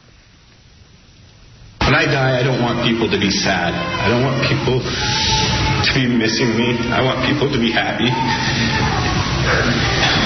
So I'm up here to convey that message. No, he didn't sound very happy. No, he hasn't pulled it off yet. Did you see in San Francisco they had about 100 men and women gathered to celebrate masturbation? No, I didn't see that. They called it a masturbate-a-thon. It's true, I swear to God. Yeah, but I don't consider that a real protest. Well, first of all, the thing I like about doing that act is that I'm alone. Imagine doing it in front of a bunch of weirdos who are going to, like... Yeah, that sounds like weirdos who like to publicly flaunt their sexuality. Yeah, and by the way, masturbation for guys is not fun. It means you're not getting laid. It's actually a depressing thing, to be quite honest. Was it a bunch of guys? It was guys and women. Oh, these are guys trying to get laid. I don't know. Yeah, they're hoping it turns into sex. Yeah, I mean, we use that technique to relieve pressure on a regular basis. Yeah, look at how happy Artie was after his happy. Oh. You never hear a guy say, I want to pleasure myself. I'm going home so I can masturbate. Yeah, they do. I have to. Yeah. Because if I don't, I'll actually kill someone. You know what? I finally saw, there was one Saturday night not too long ago. Yeah. I had to stop at this store, and you could tell there was a guy in there who hadn't gotten lucky that night, and he was handing the Penthouse over the counter. Like, this is all he could take home on the Saturday night was a copy of Penthouse for himself. Wow. I felt bad for him. I almost said, maybe you go home with me. A masturbate-a-thon. Yeah. When I wasn't having real sex, I used to have a masturbate-a-thon every weekend. Yeah. They said they were raising money for charity. I don't know what kind of charity this is. Charity? I could have raised $10 zillion for charity. I got a feel... What? I was going to say, I got a feeling another word for a masturbate-a-thon is a Star Trek convention. Yeah, I think there's a lot of that going on. The same people. Well, I don't know. I hadn't heard about that. It's just loony. Crazy. Did they get arrested? Let me see here. I don't think anybody got arrested. I mean, I think it would be illegal to do that in public. It says they were promoting, let's see, they offered 18 years or older the opportunity to overcome their inhibitions in a safe environment. What are they talking about? I don't know. What could be safer than masturbating in your own house? Doing it in public? Safe environment. In a crowd with strangers? There's no safe place. There's many safe places. It's called your bedroom. Well, that's what I'm saying. They're acting as if there's no safe place. Men and women ranging in the age from the early 20s and the 50s. Oh, no. Mingled at a local performing arts center in San Francisco and masturbated together. Can you imagine that? Yeah. To make it more fun and accessible. That's fun, watching a 50-year-old guy whack it. Or an old broad with gray hair down there. I don't understand how it's not accessible. It's disgusting. All these guys doing it. I don't know. I think there might have been a lot of gay guys in San Francisco doing this, because gay guys do like an audience when they do this. I don't. And they like the freedom of doing things everywhere, I guess. Yeah. Like, oh, we'll do it out here. Do it here. It's free. Let's go to the art center. Yeah. I didn't know it was such a problem. No, I didn't know anybody was being held back. Really? Only time I do it, sometimes I have to do it once or twice before I have actual sex with a woman so I don't blow her head off. But you don't invite a crowd. No. It's nothing I'm proud of. Okay. It's a strange world we live in. I thought you'd like that story. All right, we're going to take a break. Got a lot more news to get to, but first these words, Robin. Surprise. We are so happy to say that Chuck Woolery is on the phone. Chuck is on the phone. Chuck? Hello. Chuck? Hello. Are you there? Hello, Christina. Is that you, Woody? Sounds like Woody. Is it Chuck? Hello. Are you okay, Chuck? Can you hear us? Yeah, can you hear me? I can hear you just fine. We want, everybody's been very concerned about you. It's a little painful. It is, huh? When Oh, gosh, this is very emotional. You know, we've gotten a lot of cards and a lot of letters from everybody concerned about how you're feeling, a lot of inquiries. I appreciate, Rick Dees blows and Howard Stern rules. You know that? And so do you. You suck, too. And Woody Frazier, man. Oh, who is that? Isn't that nice? That was so charming. Well, that was nice. There was somebody who was very nasty on the phone. Hey-o. The Howard Stern Show. Hey now. Vegas shows start airing tonight on E. Check it out. All the excitement, all the fun tonight on E. Can't wait. Check out Miss Butterface, too. You're going to love it. Artie's basketball game. The Whack Pack, Blackjack. Whole time we were in Vegas, you'd be like walking around the Hard Rock Hotel, and all of a sudden you'd hear, like, Melrose Larry Green was everywhere. Was he? You would hear that. Like, My audience, please.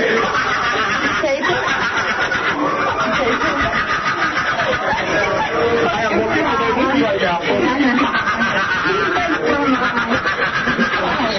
so you look at me.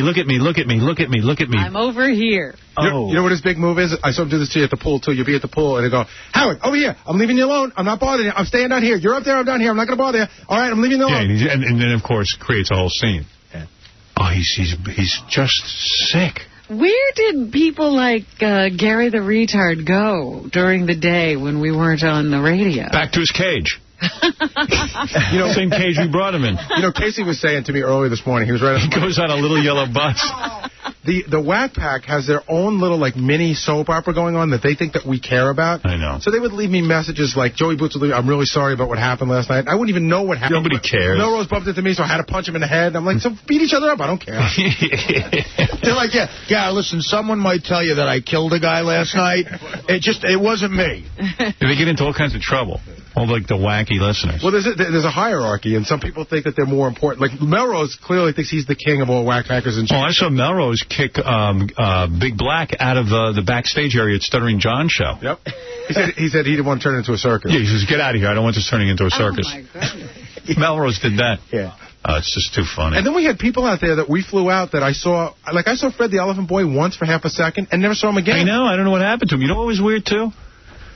Like, a lot of people flew out on our dime and just left. Really? Yeah, I mean, like, they were just doing their own thing. But I went to Stuttering John's comedy show Thursday night when we were in Vegas.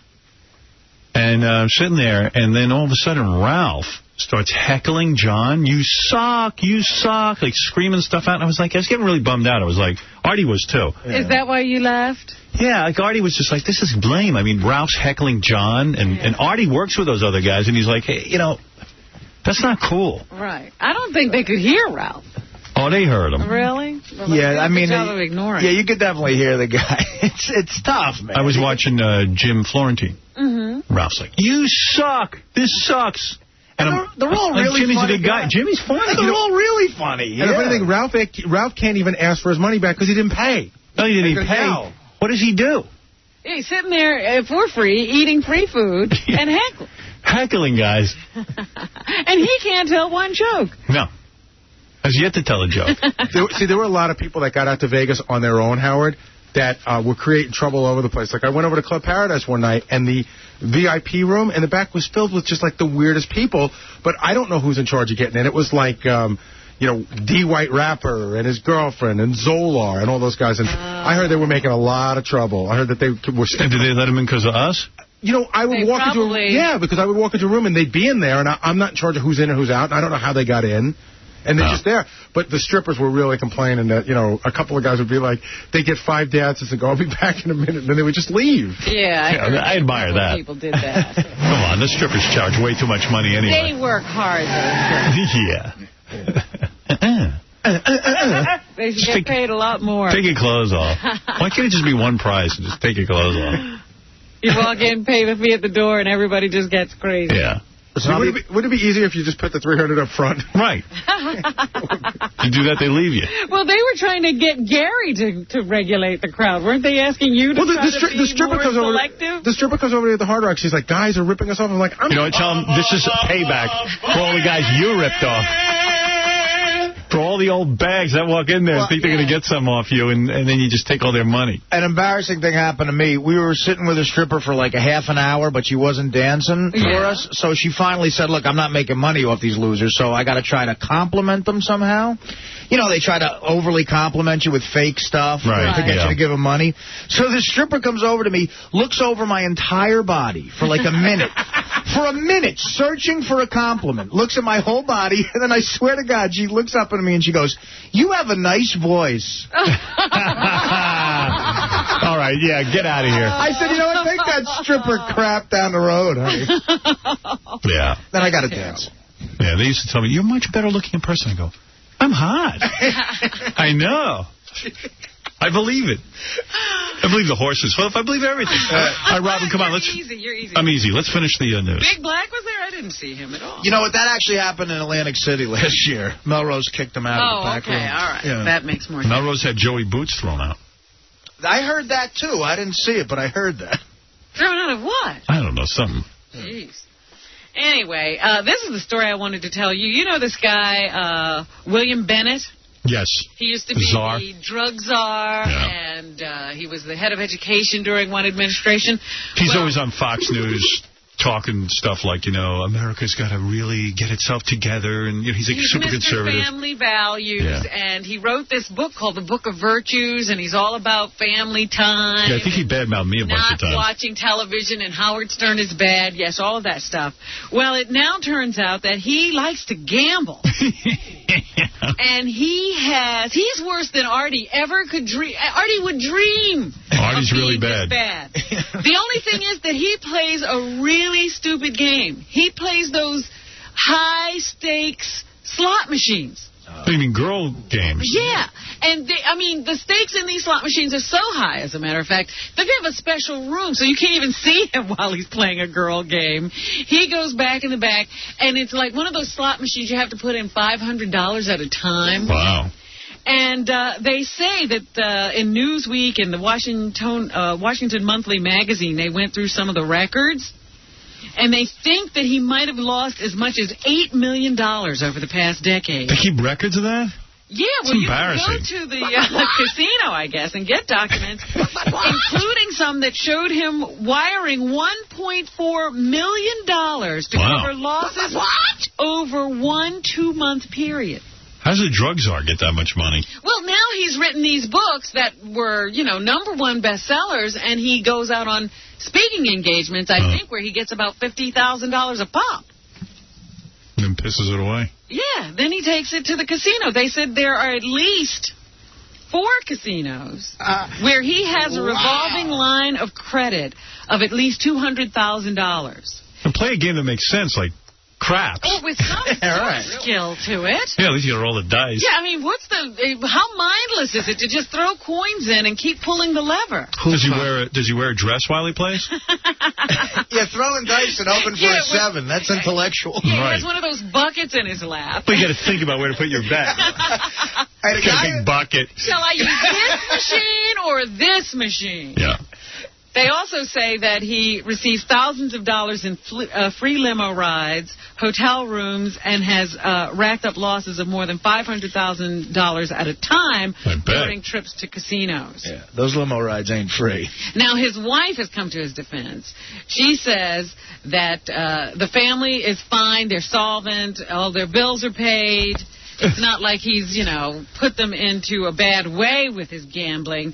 But she is annoyed at the attention generated by the news of his gambling, and she thinks her husband may have pulled his last slot machine lever. Why? They're not embarrassed by it. He's never going again. She is embarrassed. Yeah. He's trying to say that he doesn't have a gambling problem and that he never did anything wrong, but it would seem to me that a guy who talks, why aren't you with your family and why aren't you using that money to help the poor? Why are you throwing it into a casino owner's pocket? Because I'm drug czar. Hey, gambling's only a problem if you lose, Robin. Gambling's only a problem. No, gambling's not a problem at all. We are, according to him. Yeah, we're the problem. Yeah.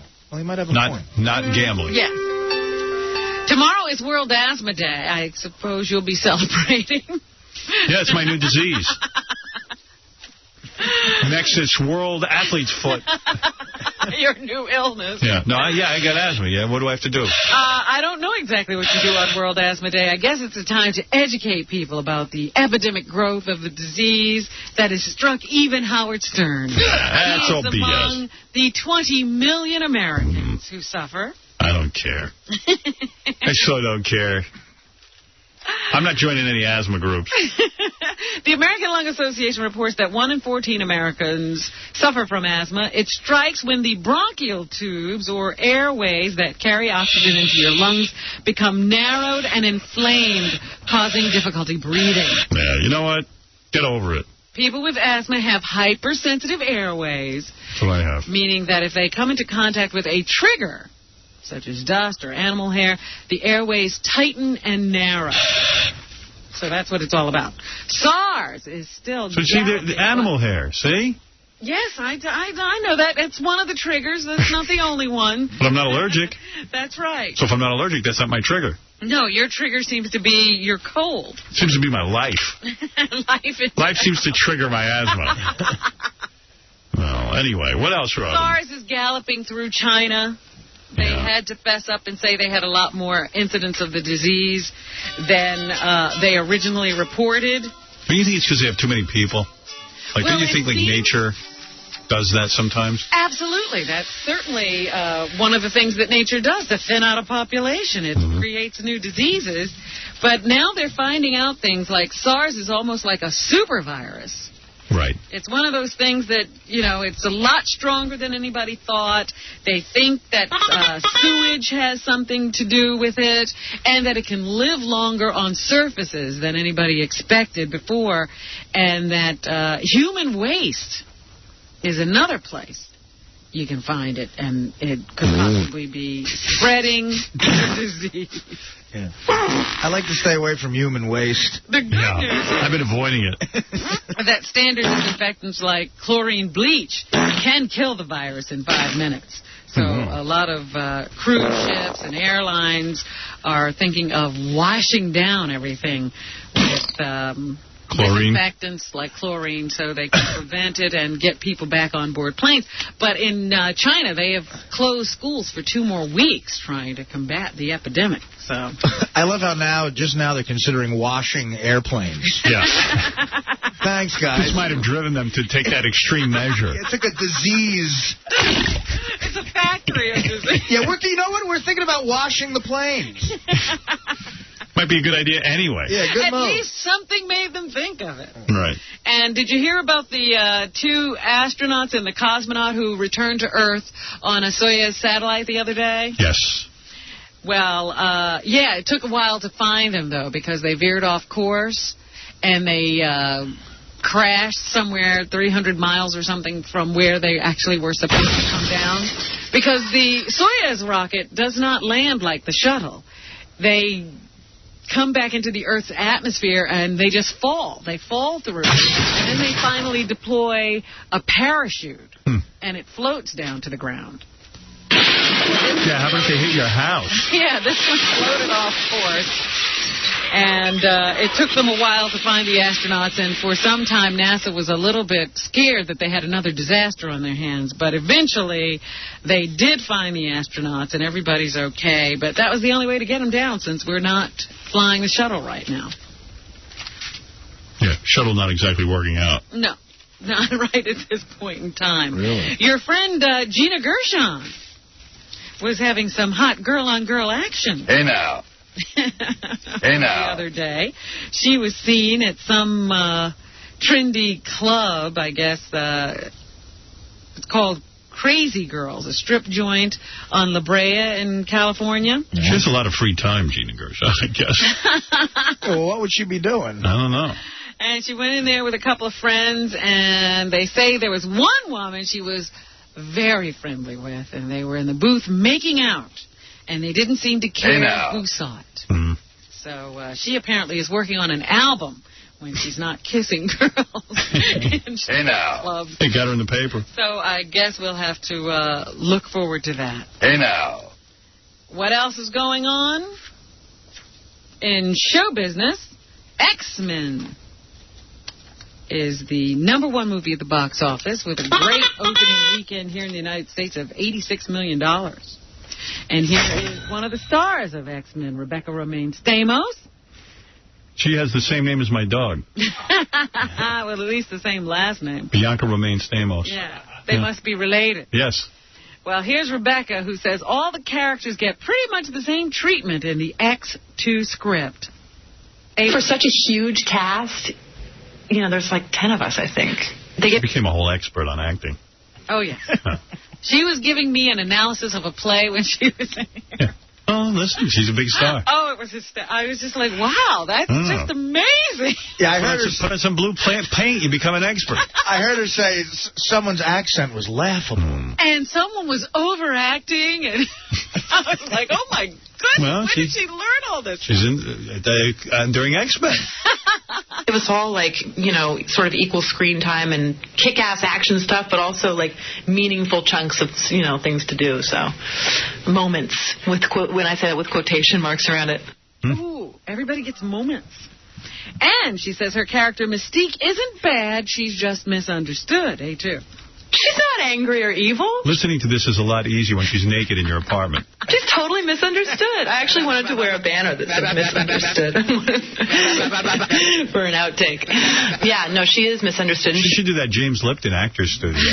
Yeah, they can talk about all these moments. Yeah, you know, she didn't have much dialogue in the first movie, but she did have that one great piece of dialogue which explains sort of the backbone of what X-Men is all about. I'm telling you, this is a lot more interesting when she's naked with those perfect nipples. Or just get a picture of Mystique and look at it while she's talking. Exactly. Rebecca, what's your favorite curse word? This one, the scene with Nightcrawler when he says, you know, if you can... All right. Woo! Expert. Oh, she's very funny. Yeah, she started criticizing some of the accents in the play. Well, no, she said that, you know, when she was here, I said, what have you and John been doing while you were in town? And she said, well, we've been going to see a lot of plays. And we went to see Are they supposed to be in plays? No, they go to see them. They go to see them to critique them. Oh, all right. Well, hey, listen, who doesn't? So she told me she had seen 9 with Antonio Banderas. Mm-hmm. And she said, actually, her review was the cast was better than the material. Right. Wow. Which I don't know how you tell that. And that Jane Krakowski, I guess the one, she was overacting. She just overacted her role. Well, listen, Rebecca would know. She's in the #1 movie. Don't laugh. And somebody else had a fake accent that she didn't like, so. I've said to Rebecca, why can't you be more like your character in X-Men and just not speak? just walk around looking hot. I think Jane would have been better in the play if she was painted blue, Robin. I just went to see the play and thoroughly enjoyed it. I didn't see what Rebecca saw. Well, Rebecca's a trained actress. She's an expert. That's right. I simply enjoyed it. And Antonio Banderas, let me ask you something. There's no more perfect-looking human being on Earth. When Rebecca was telling you this, was she topless? No. Because I tell you, that's what you got to do. It could be in a pair of panties and topless. I'll have to remember that the next time she's giving me a critique. Fascinating. The Lizzie McGuire movie was #2, making $17 million at the box office. Hilary Duff is Lizzie McGuire. I never even heard of Lizzie McGuire until, like, when we were in Vegas. I just got aware of that. Yeah, she's, I guess it's a Nickelodeon show or something. I don't even know where it comes on. Rebecca says her accent is off. She's not very good. She overacts. Hillary is a young lady, and she says one doesn't have to be familiar with the TV version of Lizzie McGuire in order to understand the movie. A3. For the people over here that do watch the TV show constantly, it does pick up where the TV show ends off. What's wrong with that? Kid's talking. Oh, my God. For the people that do watch the TV show, I think it's living up. But you don't have to have watched the TV. Some guy told me she's hot, but she sounds like a little kid to me. How old is she? I never saw her before. She's a teenager, isn't she? TV show to know what the movie's about or to know what Lizzie McGuire's about. Rebecca says she's not that good either. It sounds she's here not like... going beyond Lizzie McGuire, according to Rebecca. This accent is laughable if you're doing that. And someone told me, you know, we were going to be doing the movie Porky, so I said, hey, we're going to look for some teen actors and stuff. And I said, hey, well, someone was telling me about Lizzie McGuire. I said, hey, we'll get her. And they said, no. Because I don't know who she is. They heard she's popular. I said, well, maybe we should talk to her. So they said, no, you can't even afford her now. Oh, her quote's already, priced herself right out. Her quote's already like $10 million. Oh, jeez. Oh, my God. For this broad? Yeah. Jesus. That's crazy. Yeah. Well, here she was asked if she wants to play different characters after portraying Lizzie for so long. A4. We shot 65 episodes in 2 years, so it was really, like, a lot at once, and we were sick of it after it. You know, we were like... I don't know. Speaking of sick of it. Anything else, Robin? Yes, People Magazine has come out with its annual list of the 50 most beautiful people. Yeah, I saw some of the people in there. They're not that beautiful. No offense. Well, Halle Berry's on the cover. Yeah, okay, she's beautiful. Yeah, she's definitely annoying. A beauty. Artie Lang was number 8,004. Yeah, he didn't get to the top 50 this year. Thank you. Here's Jennifer Wolfe, who says at least one person in the issue didn't expect to be named to the list. B3. Someone who was surprised to be on the list was Tina Fey from Saturday Night Live, and a very self-deprecating, funny lady, and very beautiful. We took a great photo of her. She's got such beautiful bone structure and gorgeous woman, which you don't see often on the show. You don't see her bone structure on the show? How does she hide that on the show? They do an X-ray in People Magazine. Here's Jennifer again on the Olsen twins, who made the list this year, even though they're only 16. B4. We have a very stunning picture of them. They're becoming so beautiful, and they're very grounded and normal, and they're probably the richest girls in America, but they don't even get to spend it yet. They don't get it until they're 18, and they're only 16 now. Oh, wow. They don't. 2 more years before they come into all that money.